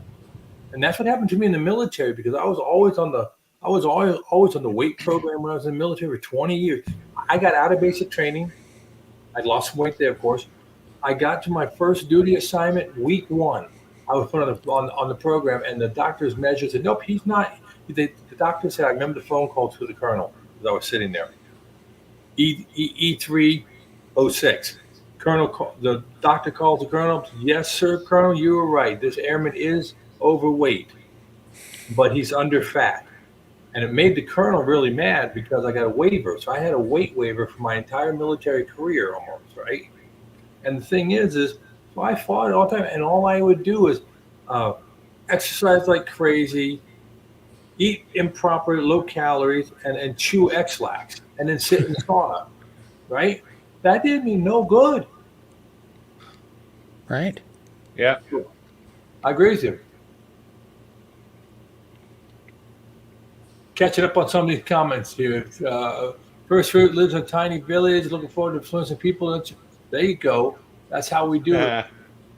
You make people see you, and when people see you and they go, I can do that. And here's another thing we embarked upon last night in our conversation. If we look at our macronutrients, right? How many macronutrients are there, ladies and gentlemen? Drum roll, please. 3. If you're in this lifestyle, how many of the macronutrients are you allowed to eat? 2. Right. 33, 33, 66. How is that limiting when I can do 66% of anybody's diet? Right. You just maybe need to get a little more creative. Maybe you just need to be a little less persnickety, but you got 66% to some degree or another. Because, like Larry said, if you find out that you don't respond well with dairy at this point, and that's an important thing, don't say because I can't do it now, you won't be able to do it forever. Right. I'm going to eat some things I can't eat now later on.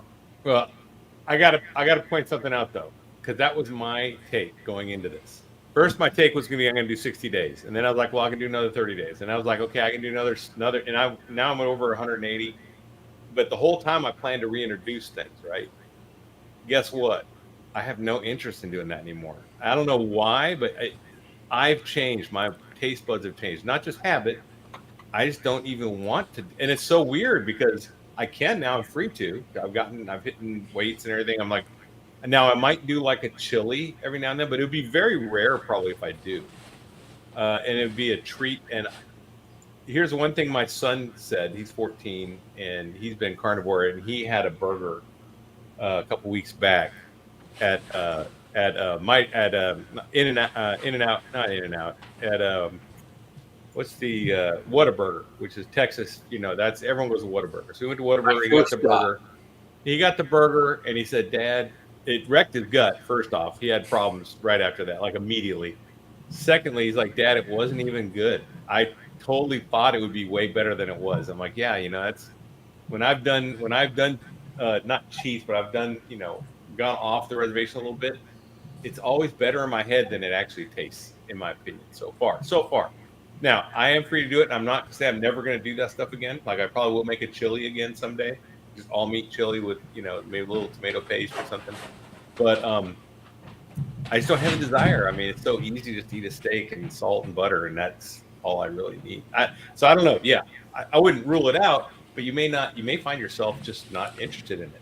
Right. Yeah. And to that point, exactly to that point, when so I was always telling myself two things. One, I was saying, well, even when I was on keto, I was like, well, I'm just going to do this until I get down to my goal weight, and then I can maintain, right? I could put healthy whatever crap in there. Just as long as I'm in ketosis more, like maybe be in ketosis 8 months out of the year and be out of it 4 months out of the year. And I used to tell myself that. And then when keto failed, or when I failed, whatever, keto twice, and I kind of transitioned to carnivore, I told myself, well, I'm doing this so that I'm going to go carnivore so that if I have a cheat day, I can cheat to keto, right? And then I went to carnivore and it worked so well that I still haven't changed that plan. I'm like, I'll cheat to keto whenever I'm having a bad day or need it. But it's crazy because I have zero desire to cheat to keto, to cheat to anything else. And now it's like almost addictive because I'm like, I'm only 3 months away from a perfect record of 1 year of carnivore. You know what I mean? And so I totally get what you're saying there, and especially when you said it never tastes as good as you think it's gonna, because I remember, when I was off the rails and I was eating whatever I wanted, I would go into town and be like, all right, where am I gonna get food tonight? And I could have everything and nothing sounded good, right? Right. Like every time, nothing sounded good. So I finally dawned on me, I'm like, I think you get palate fatigue and tired of whatever you're eating. I don't think it's not, we sit here and think, oh, it's because we're on a diet, but I had that when I was off the diet. So I don't think anything's different. You know what I mean? Yeah, well, I do believe there is, and there you're right, of course. Our palate is going to change as we change, and our mental outlook, what we value, changes. So I don't doubt that at all. But I guess I'm using a mental crutch that says, for now, this is the reason I can continue to go, and it's not a sacrifice. And that's what it's kind of like when we were, and I know that we have a couple bachelors here, but when we were 17 and thinking about being married, we had a certain ideal of marriage. Right. We got into marriage, we got a different one. We got out of marriage, maybe I'm still married, but those things, we change, and we understand that, and there's a value and there's goodness to a maturation process.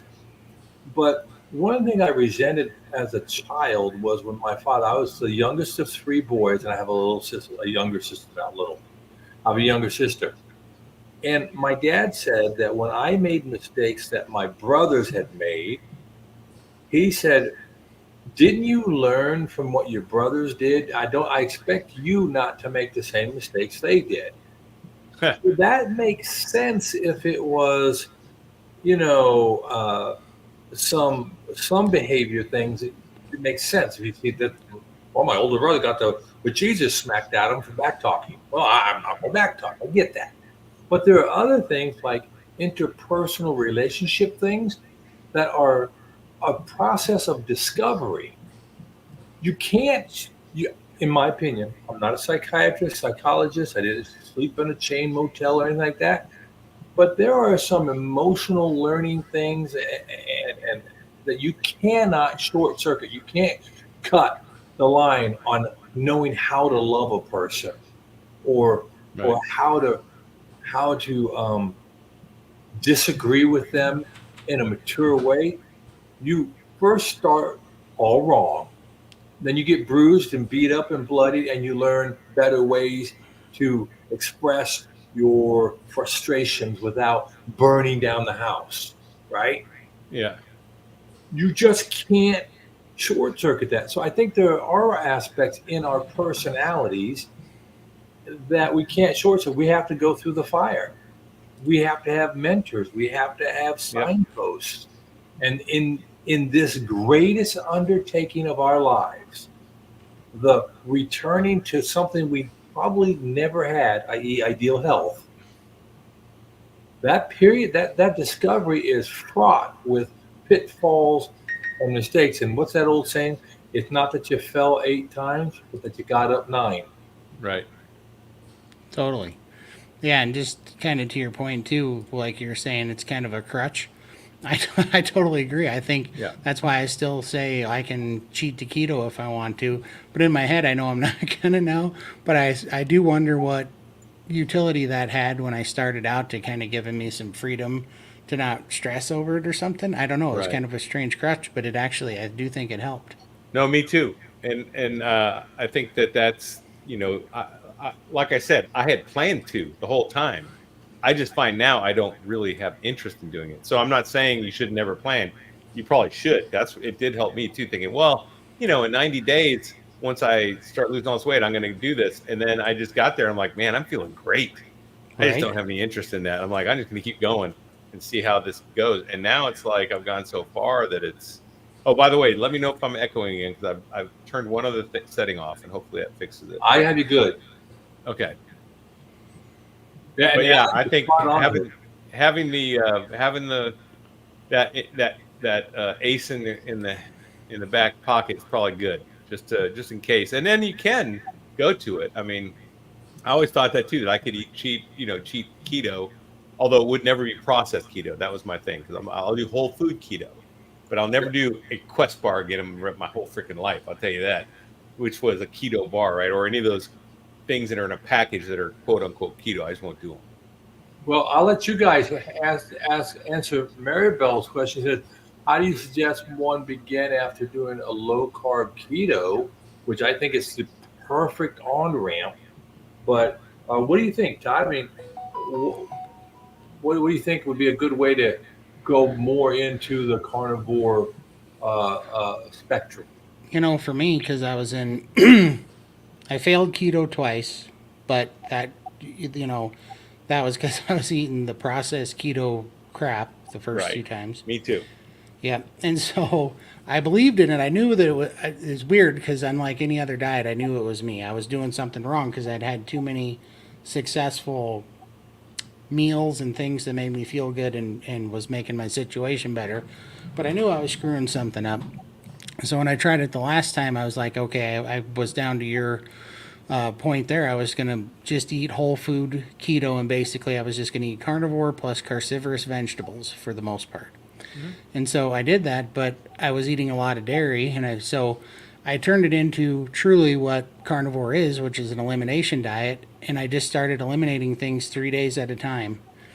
And if it was hard to eliminate, I would cut it in half of what I was eating, and then just whittled it down. I did, for instance, cheese was a texture. Cheese and like sour cream on taco salads, it was kind of a break in texture for me. So I replaced it with boiled eggs, hard boiled eggs. I was chopping those up and I used that as a replacement for cheese. It's not a great replacement, but at least it was a textural thing. But anyhow, what I noticed was that elimination part had some degree of success for me, because as I was eliminating those things down, I could get a real kind of data point of what it was really doing for me and what it wasn't, and what was hurting me, which I'd never done that before. I was just kind of all over the board trying this and that, and whole big groups. But when I finally started using it as a proper elimination diet, man, that was the ticket for me, because I found out everything that was hurting me. So I would start at wherever you're at on keto ish right now, and start picking one thing that you suspect might be hurting you, and eliminate it for 3 days, and don't change anything else, and see if it was hurting you. Yeah. And then just move on. And I know it's not the magic pill that we all want, and so it is a process. But man, that process for me, that seemed to be one of the things that made the difference. And I think another way you could approach it if you want a little faster is you could, well, first off, eliminate anything that's a packaged keto product that's like processed. So if you're talking keto, we're talking whole foods. Okay, so you're gonna do some keto, great, but you're not gonna be putting seed oil salad dressing on a salad and calling that keto. That's a no-go, right? Right. So you want to do buttermilk, fine. You want to do sour cream, fine. You can do things that aren't processed. But what I would say is, I've seen people do this, and I think it might work, is switch your first meal to a carnivore meal. Breakfast, just make it all carnivore, right? Just meat and eggs, and that's it. Boom. Then rotate the next week, your first and second meal become carnivore meals. And then the third week or fourth week, you can go to all carnivore. And then, your snacks are carnivore snacks, do bacon. So you can start easing that into it. And then, of course, whole food keto.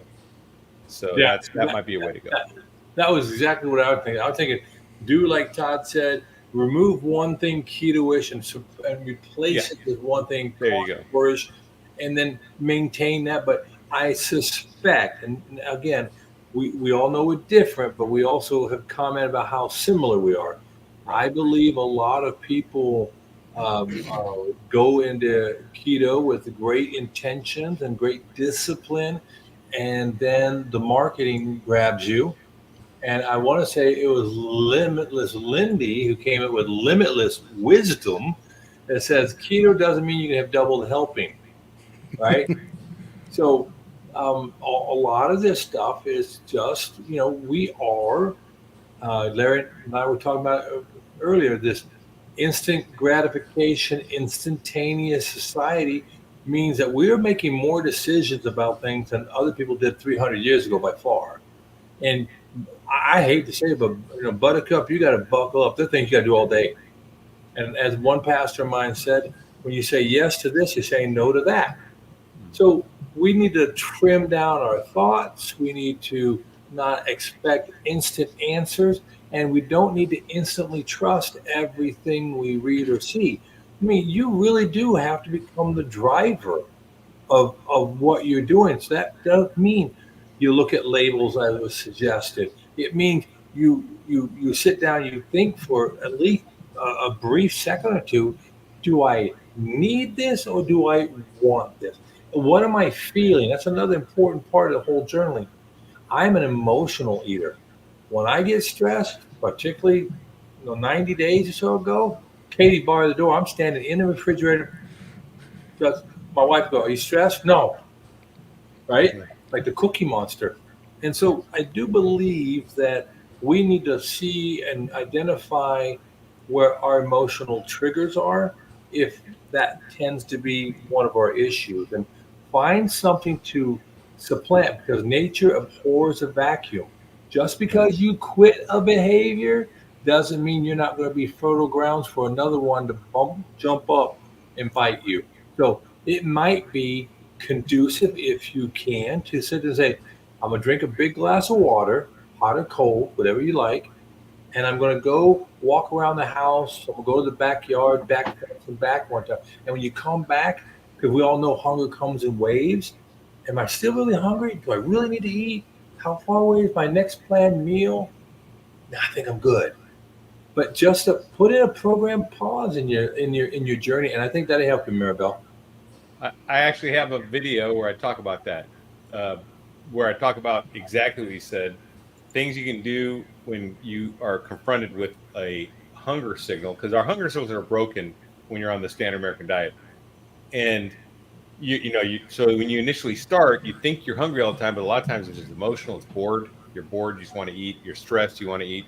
But really, if you drank some water or some soda water, or if you took a minute and walked outside in the sunlight and just sat in the backyard for a minute, or if you took a task and did it, like I'm going to do the dishes right now, and started doing that, by the time you're done, you're not hungry anymore. And that means it was an emotional trigger, probably, most likely, because your stomach's not growling, you're not feeling weak, right? I mean, so that is one of the videos I did, and I think that's an important thing to be able to delay and then also replace. So if you do need a snack, then have snacks ready. Get some bacon cooked up. Get something you're going to have ready that, okay, I am really hungry. Now what am I going to do? Well, there's nothing in the fridge. All there is garbage. So you can get cheese sticks, like as they say, they're all cheese. You can get like the cheese string cheese. I get that for my son, and I eat those sometimes. Not very often, but every now and then I'll grab one. Or you can get the bacon. There's things you can do. Just get prepared for when you do have a real hunger signal that you're going to eat a healthy snack. That's a fact. It's amazing. I think I mentioned something like this maybe 3 weeks ago. How much prep time we will put into going on a vacation. Yeah. Right? We'll even prep for getting ready for work. Right? But do we prep for this battle of our lifetime? Yeah. Right? So I think there's a lot of great tips here for everybody to sit there and say, if you're embarking on this journey, and also maybe for remembering, because like the other day I saw someone made cheese crisps. And I thought, I could do this. Right? Yeah, I had 2 points there on what you're talking about. Was one on the find something to kind of give yourself a little bit of time to just see if it was a wave there, and then being prepared. What I did by accident, I was just thinking it, like an engineer's brain. When I found out that you had 2 types of appetite control, one was leptin and the other one's the stretch sensors in your stomach. And those will both shut off hunger. But obviously, I didn't have leptin sensitivity, so I was like, well, since the first line of appetite suppression or whatever satiation is down offline, then if I'm having one of these emotional deals that I was about to derail me, I was like, I'm just going to go and run to the fridge and I'm going to eat bacon or steak until I hit those stretch markers and shut that off in my head. Yeah. And I'll be danged if that didn't work tremendously. And it did 2 things for me. One, it did shut that down.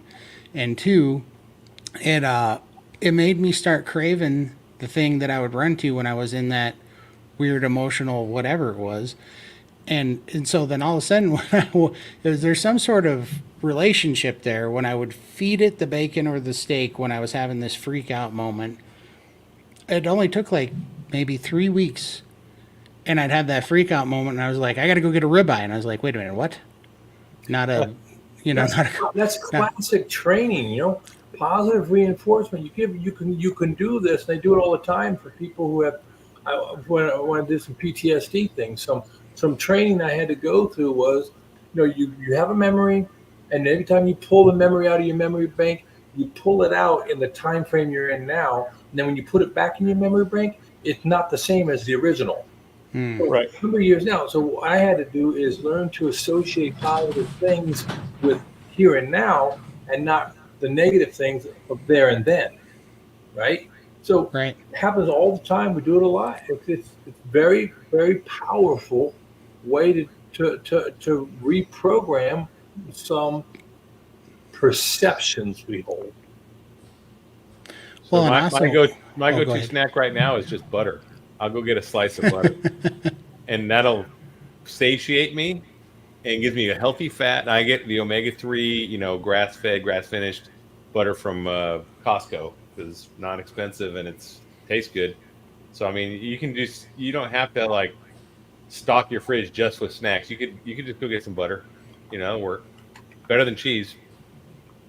Totally. Yeah, and I did just another thing that I'm surprised by listening. I didn't realize that the stress or whatever was such a trigger for everybody because it seems to be a common denominator. Because every time I fell off the wagon, it would it would happen the same time over and over again in keto.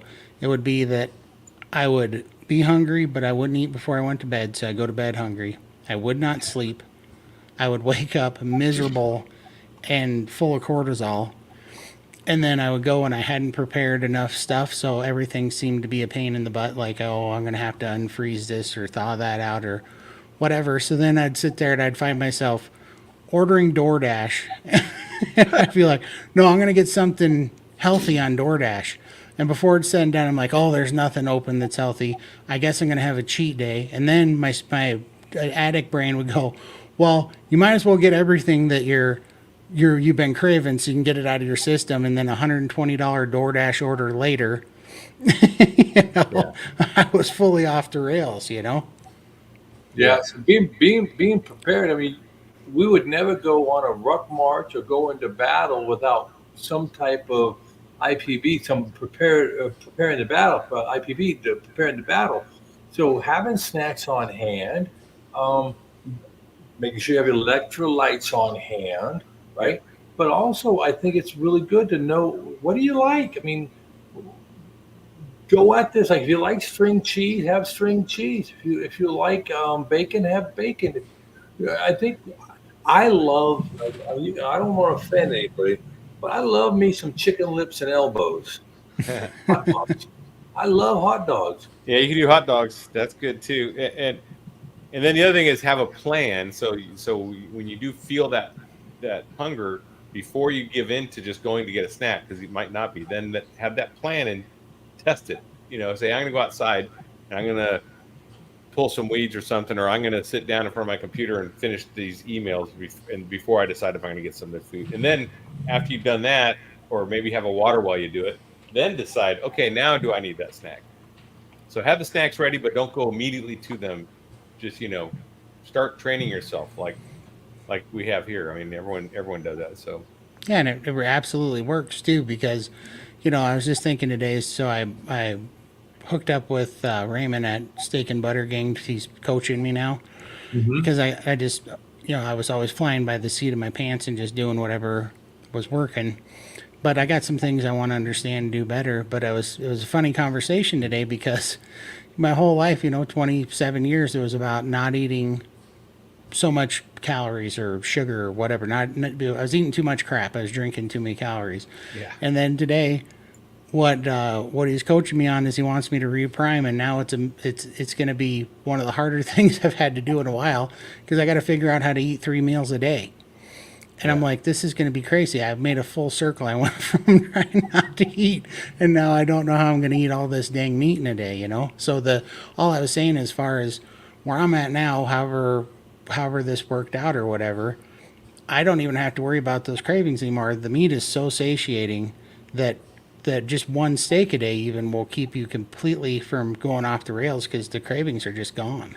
yeah. Yep. But I think if you use the same technique you talked about for reprogramming, negative with reinforcement of positive with the food you ate, I think again, if you sit down and you say to yourself, I'm reprogramming to the 3 meal a day. I'm not going to eat all of it in one. So take whatever you would do in 3 or in 1 meal, split up in 3, and then add 25% more to each meal.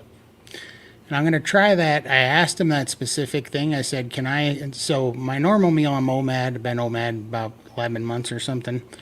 But my normal meal is between 1.5 and 1.8 pounds of meat. That's what I eat most commonly, And so I asked him that. I said, well, can I eat like 1 pound of meat in the morning and then eat another pound? And he goes, no, you got to eat until you're stuffed every time. And I'm like, oh, God, if I eat till I'm stuffed the first meal, it's going to be brutal to get that. Like the idea of eating till I'm stuffed and then eating at noon, I might actually get that meat inversion stuff. And he goes, it's going to be brutal for you because you've been doing OMAD for so long. But he said it's going to be worth it because I do think I'm under eating. And I've been suspecting that for a while because I just feel kind of a slowdown in my metabolism and my energy levels just kind of coming down, but so are my calories and I'm getting, so I think I got to get it in. So I'll be reporting back after this week of priming. Let Well, you know. I think you just need to do exactly what you've already done before that worked for you before. Map it out, have it understood, know your whys, have it readily available, and I think what you'll find is that your stomach will Accommodate. accommodate quicker than your brain. So, and if you know this is the case, then have your brain food ready. Have your pictures up, the whole what do they call that board? They sometimes be a dream board. Yeah. Have you heard Yeah. of that? Yep, Yeah. I know what you're talking about. Yep. Goals. Yeah, have a dream board, a goal board. Say okay, and also know that there are exit ramps. I mean, sometimes we go into things and we don't think that there's ever a way off, a way out, and there's a pressure created just by that. If you know at any point in time you can get off a ride or do something, then it's not so bad, right? Right. So I think, use all the mental Jedi mind trick judo stuff you can figure out because only you know yourself best. I would even for you, Todd, I would even go tonight and I would get into scripture and do a word search and find 30 verses that you can cut and paste and put in your phone so that it'll be right there for you when you start to feel this challenge. And you can say, I'm gonna look at this and take my comfort that way because that's a big part of your life. I think earlier Nana was talking about looking for things that are fun outside of food, Yeah. right? Yeah. And Yeah, I, absolutely. I think that is extraordinary for you. So I do a lot of artwork and I do music and I do woodworking and I'm working on my pavilion. And I think having things that are, for me, a passion is when when you do it, you lose track of time, Right, you do. right? Yep. One thing that, so I've been saving so much time not cooking and Right. buying groceries and stuff that Yeah. one thing I always wanted to learn how to do is play the guitar. And so I've been using that time. I'm like, I'm going to learn to play the guitar before I die. Right. So, Yeah. I mean, It's that's, I simple. was talking about this minimalizes your life a lot, right? it does. And that's one of my favorite parts of it. People keep saying that it's restrictive. Freeing. Man, it's free. Like, I can't believe how much time I spent grocery shopping, cooking food, regretting what Planning. I just ate, throwing it away, taking the garbage out, cleaning the dishes, scraping burnt crap off of pans, you know, all this nonsense. And now I got like one air fryer for that I cook 90% of my Yeah. stuff on that I just wipe off when I'm done using it. And it's just like, it's so simple. It's literally my entire Yeah. eating process is 25 minutes out of the day now, you know? Yeah. Me too. It's liberating. For one, controlling once you control your urges and your cravings, and your addictions, when you get control of and you basically control your whole body at that point, you're just like, that is super empowering. And then you just start commanding all this time where you're not going to restaurants, because restaurants are a huge time suck too. And I used to at least twice a week. You're not going to grocery stores. You're not You're not cleaning up as much. My garbage is about a quarter of what it used to be when I throw Right? stuff. I don't throw any stuff away anymore. I mean, I have way less garbage being. My garbage can is never full unless I'm putting grass cuttings in it. That's the only Right. time it gets full. It was just amazing because I used to always have multiple bags going out, and I have a garbage can. I have to take it out at the end of the week, and it's not even full half the time. So Right? I just want to get it out of the house, and it's crazy.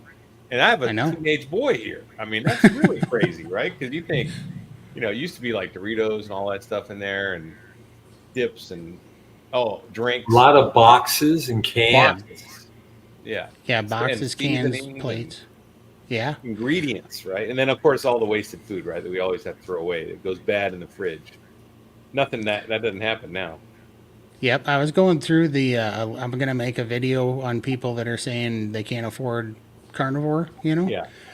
And I was gonna make a video because honestly, I knew it just at the end of the month that I have way more money now, and I couldn't quite quantify it, but I have way more money now, and yes, my meat is way more expensive than it was before because I'm eating higher quality stuff. But I started making this list, and you know what I don't buy is I don't buy soda, I don't buy snacks, I Right. don't buy iced coffees in the morning, I don't buy candy bars or whatever in the afternoon, I don't drink alcohol, I don't Yeah. buy coffee, I don't buy tea, I don't buy sparkling water, I don't buy any of this stuff like the fruit and stuff that goes bad in the fridge. No condiments. No Yeah. No condiments. condiments. No ingredients. Yeah, and then you know what else? I don't use aspirin like I used to use. I Yeah. don't I use know. Yeah. Tums, Pepto-Bismol, Allergy pills.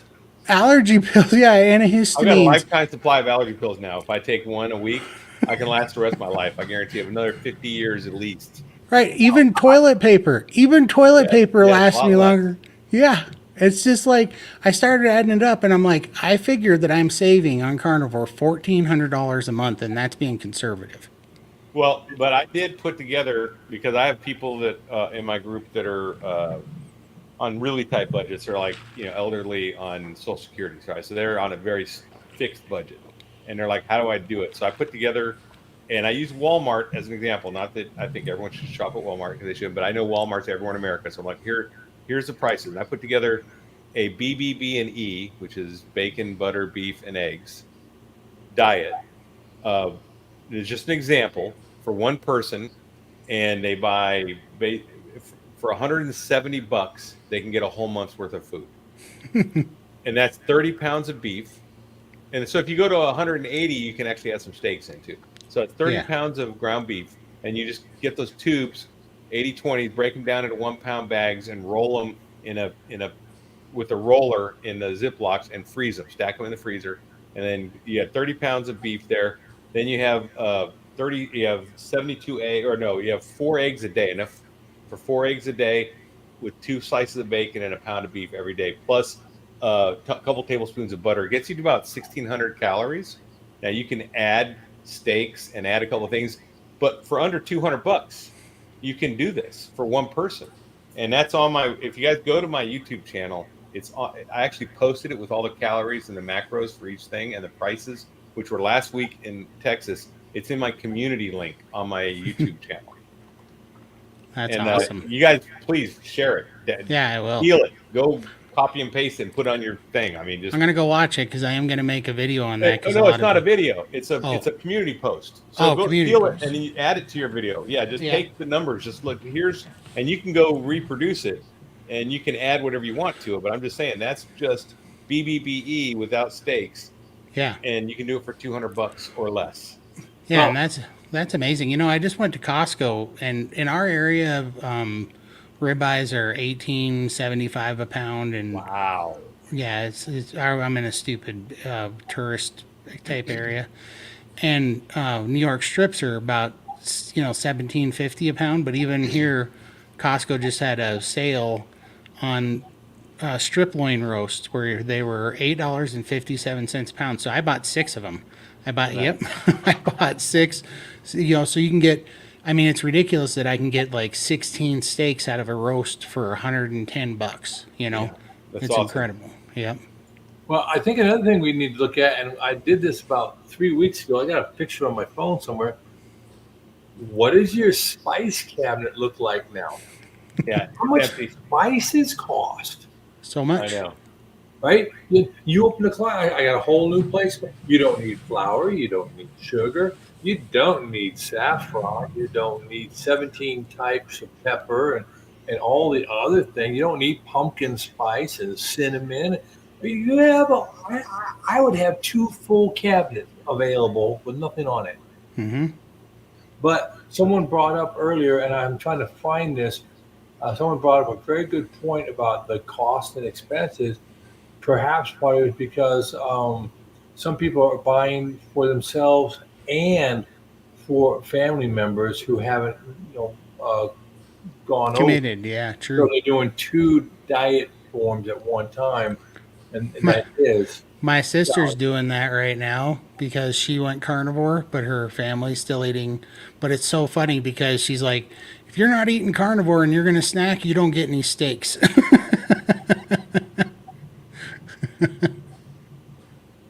Yep. So yeah, there's a lot of. I mean, these are all positive things that we don't know until we experience it too. And some of these things you cannot. Is it not amazing how you cannot convince people sometimes? They just don't want to believe it, right? And I can pull up my blood test. Everybody in my circle of influence know I have a butter problem. I don't think it's a problem, but consider, because I eat pound and a half of butter a week, right? Easily. And then I got my blood test back. And I was like, well, gosh, my total cholesterol is still better than yours. Yeah. And all this other stuff is still better than yours. And I've lost 30 plus pounds, but I know that butter's bad for me. So I'm sorry. I'll just have to hurt myself some more so I lose another 30 pounds. But if you were in a donut shop eating 3 donuts with a cup of coffee, they'd be like, "Hey, man, how's it going?" Yeah, nobody would care. Nobody would care.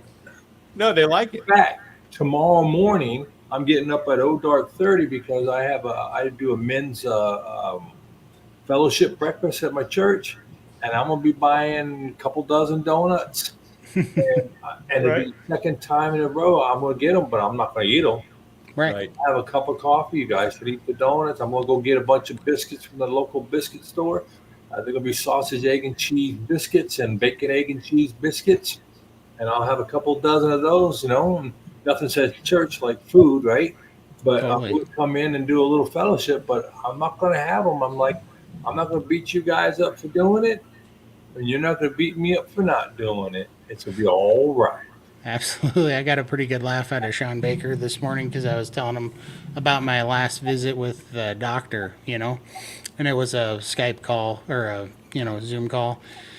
Because that was during kind of COVID stuff. So, and I couldn't get out of the house before then. So he was just Zoom calling me.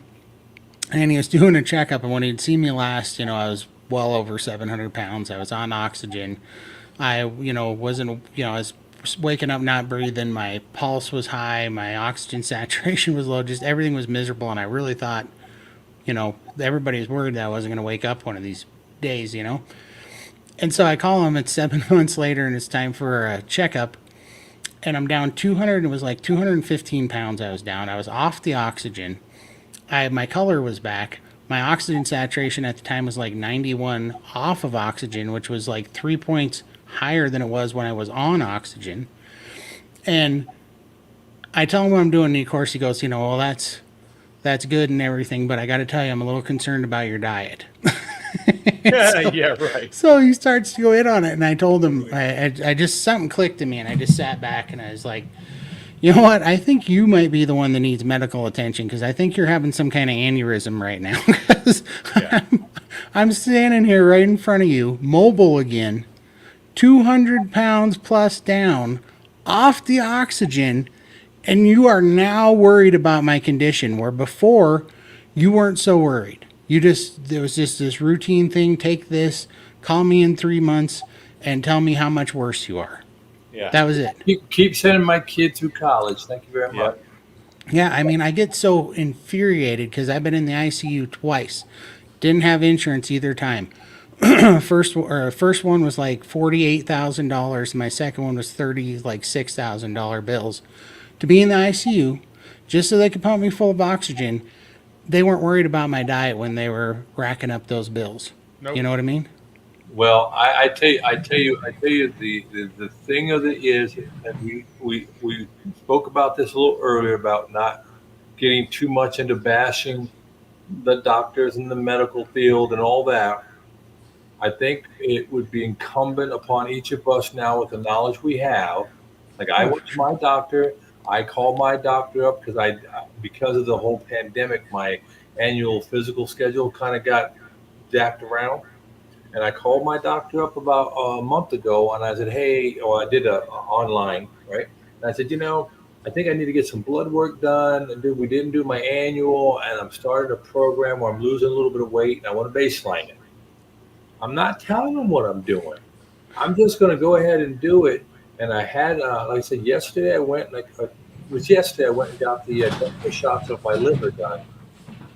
We don't have the results. I have tomorrow or something. But other than that, I'm not sharing about my lifestyle change. I'm telling them what they want to hear. Yeah, I'm But watching what I'm eating and I'm exercising. I gotta stop you right there. There's something in the core of my being that that that that will not, because I thought about that stuff too, and I want to get this perfectly straight too. I understand, there's so many great doctors that are all in this for the right reason. They're not, my doctor's not trying to hurt me. Hmm. It's just this procedure, and this is what they know. But there's something in the core of my being that does not want to have to not tell my doctor the truth so that I don't get chastised by my medical professional that I'm paying to to talk to me. Like that seems so ridiculous to me. You know what I mean? But I get what you're saying because you for sure, if we're gonna make a change, right, we can't make enemies and just be flaming the fire everywhere. But I just couldn't do it with this guy. And I don't even, it's not like I'm blaming him. I know he's doing what he was taught.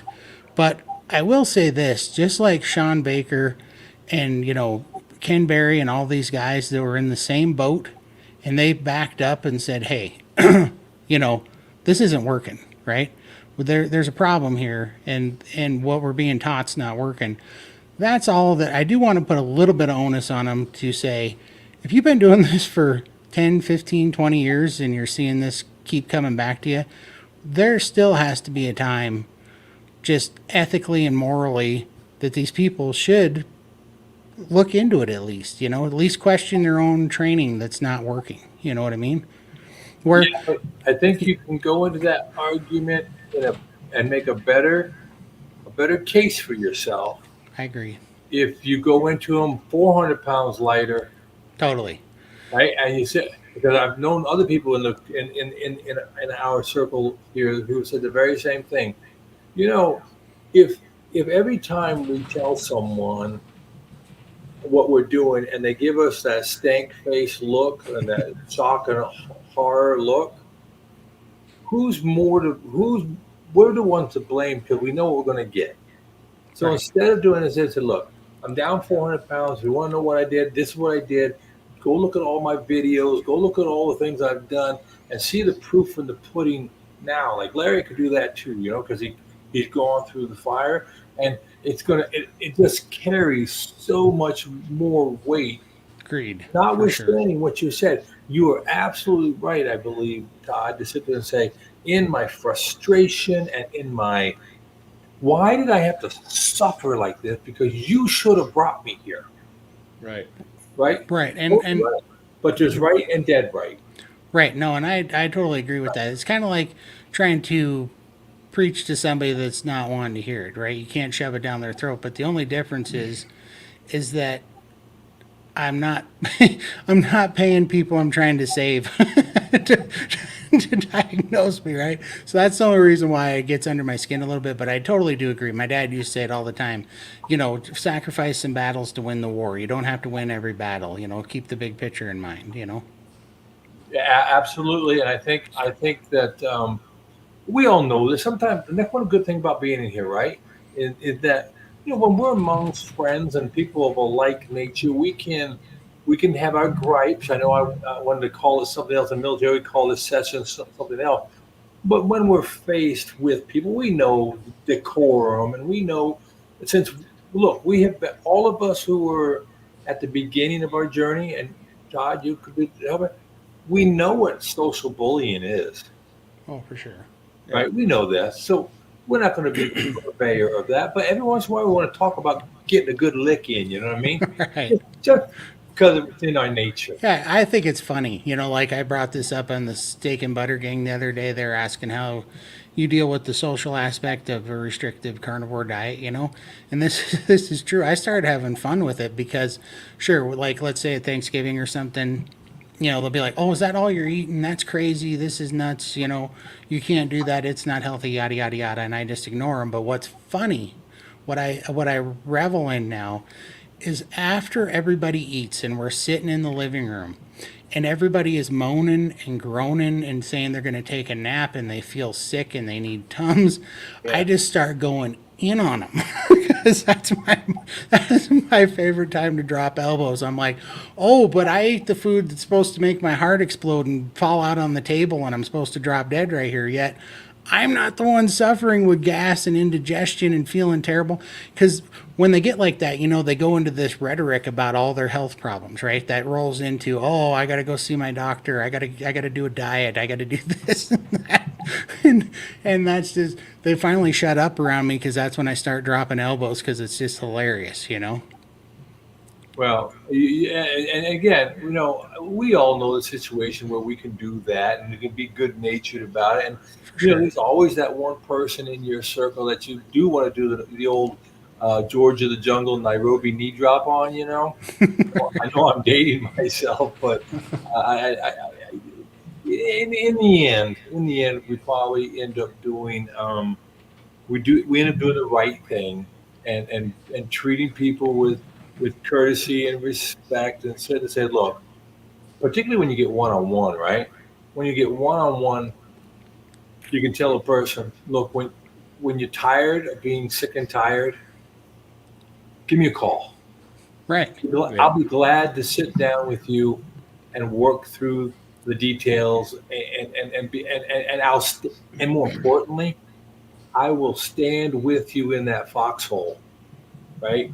Right. And I think people will be drawn to that gracious attitude Absolutely. in combination with the success. Like Lindy is going to be able to go to anybody who's known her for the last 25 years, and they're going to go after they pick the jaw up and bring the jaw back there. Same for you, Todd. When they bring, and I don't know about you, Larry. I don't know how many of your military buddies you've seen in the last month that you hadn't seen for 3 years, right? Yeah. We're kind of going, right?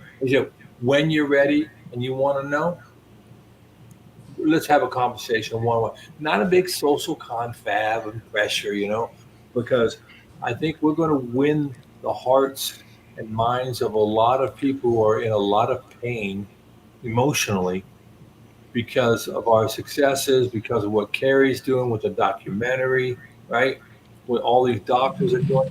Because the last thing I want to do is like have someone come up to me and say to me, like when I was a young man, I wanted to be a Christian so bad. I knew in my heart I wanted to be. I didn't know how to be. I didn't have a family to help me, and the people who were in it didn't know how to reach to me. I used to be angry at them, and finally I learned they don't know how to reach. I mean, kids in a youth group don't know how to reach. Parents and adults should, but kids don't. But you go to the wrong sources sometimes, and when they give it to you, it's like what was that old song by Meatloaf? Dashboard Lights. Paradise by Dashboard Lights. Right. Sometimes we go to the wrong places at the wrong times, to the wrong people, asking the wrong questions, and then that's a self fulfilling, feeding tornado of destruction. Instead of being people said to say, when you're ready, come talk to me, and we're gonna hook you. We're gonna hook you up. Right? I think that'll work out really good. Yeah, no, I totally believe it. And I mean, I think what you're kind of, to simplify it even, you're saying just lead by example, which I've always, that's absolutely, you know, it's not your ideology that changes people. It's the fruit of your life, right? That changes people when they are struggling and they see that you're blessed in this certain area. When things get bad and they get brought to their knee, they're going to be asking questions. And yeah, that's absolutely true. I got to clarify, these are my friends and family. I'm giving a hard time. We are the most sarcastic group of people you've ever met in your life. So this is just a good old fashioned ribbon with, my inner circle. I either leave people alone, and I totally agree with you. I've been saying I want to wait until I can bring the receipts. When I can sit here and bring the receipts and say I'm down 450 pounds. Please tell me how this is bad for me. Yeah, And that's you what I did with that grass-fed argument they had the other night when someone was like saying that I can't do it unless I'm doing grass-fed. I showed my picture. I'm like, here you go, 6 months, down 44 pounds from 280 to 233, 234, 46 pounds. I'm like, and all muscle now. I'm like, and I'm running sprints at 57 years old. So tell me how that doesn't work.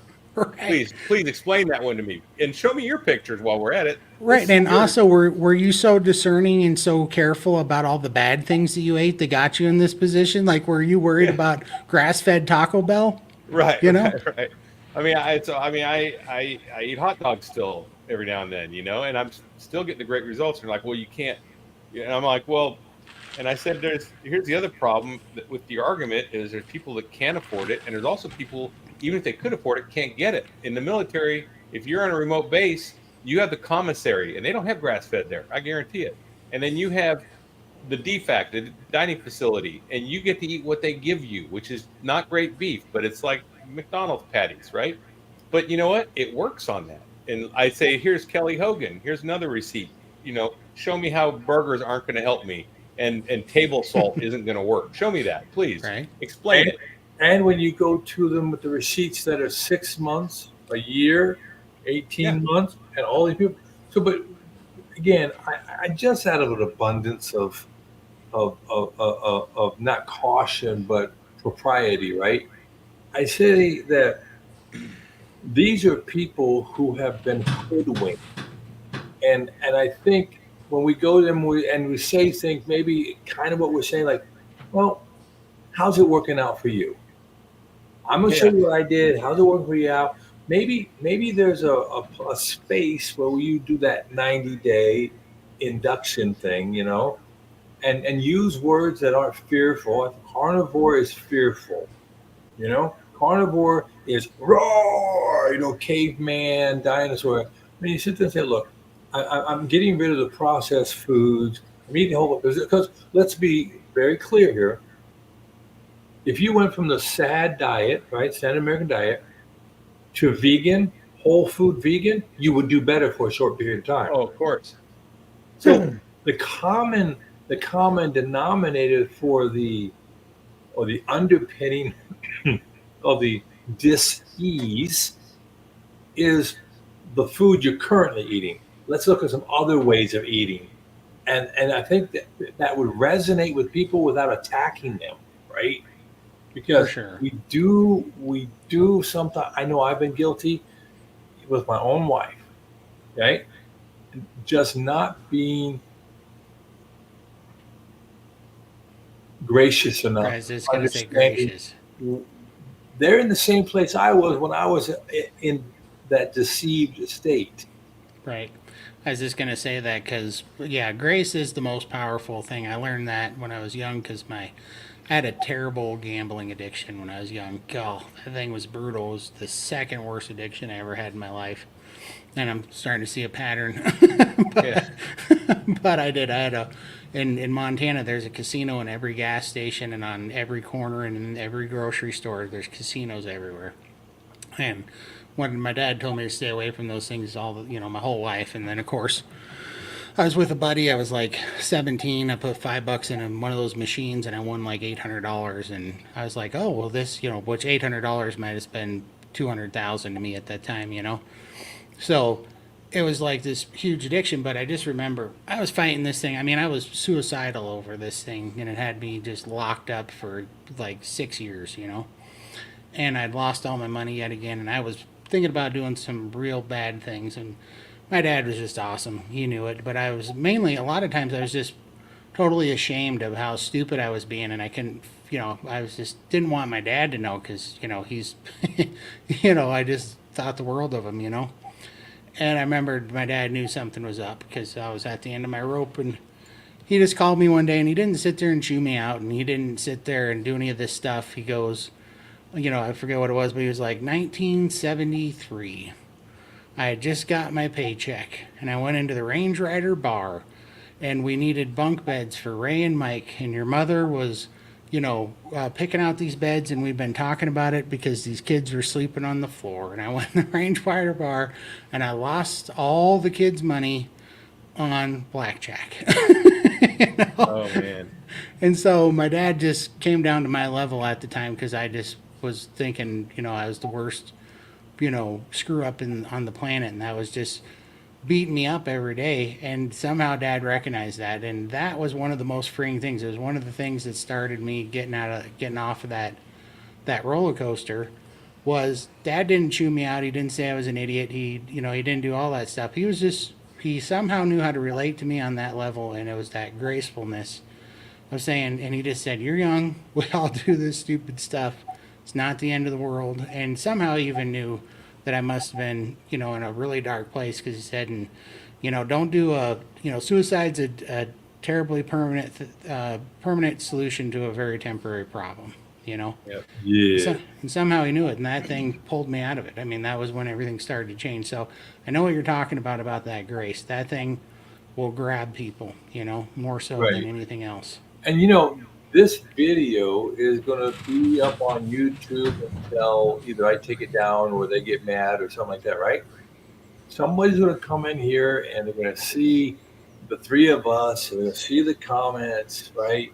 And I think it's always worthwhile to be a voice of reason in this season of discontinuity everywhere you look, right? I mean, there's not a lot of places you can look, even in a lot of churches, where you can't look and find unity of thought and understanding. I don't mean single mindedness, I don't mean automation, but the idea that, we know that there are issues and we know that we can be in control of a lot of it, and we need to wrest it back. And when we have it back, we need to do positive things with it and encourage people and let them know. Like I've already heard many times in the comments and in our conversation, not so much from Larry, but yours and my, Todd, we do tend to be self-denigrating, right? And that type of behavior pattern, when people hear it, they're going to immediately run for the hills, because it'll be just like something else they had, or it'll be the other side, which would be uh, fire and brimstone. And a lot of people don't respond well to that either. No, nobody, I don't think. But shame. I think what you're talking about, shame. Shame was my man. Going through a few things in my life, I learned the difference between guilt and shame. And boy, shame is way worse and way more, puts you in way more bondage than guilt does. Right? Yeah, and that's what it was for me. But every time it was, just being ashamed of where I got. And it was really when I started learning that we're all flawed people, and you just got to let that stuff go and just walk away from it. And that's what I was saying the other day. I really kind of, not to preach too much, but there's a difference. I think I said this to you the other night, but this has always been a big thing about, what repentance means. It doesn't mean I'm sorry.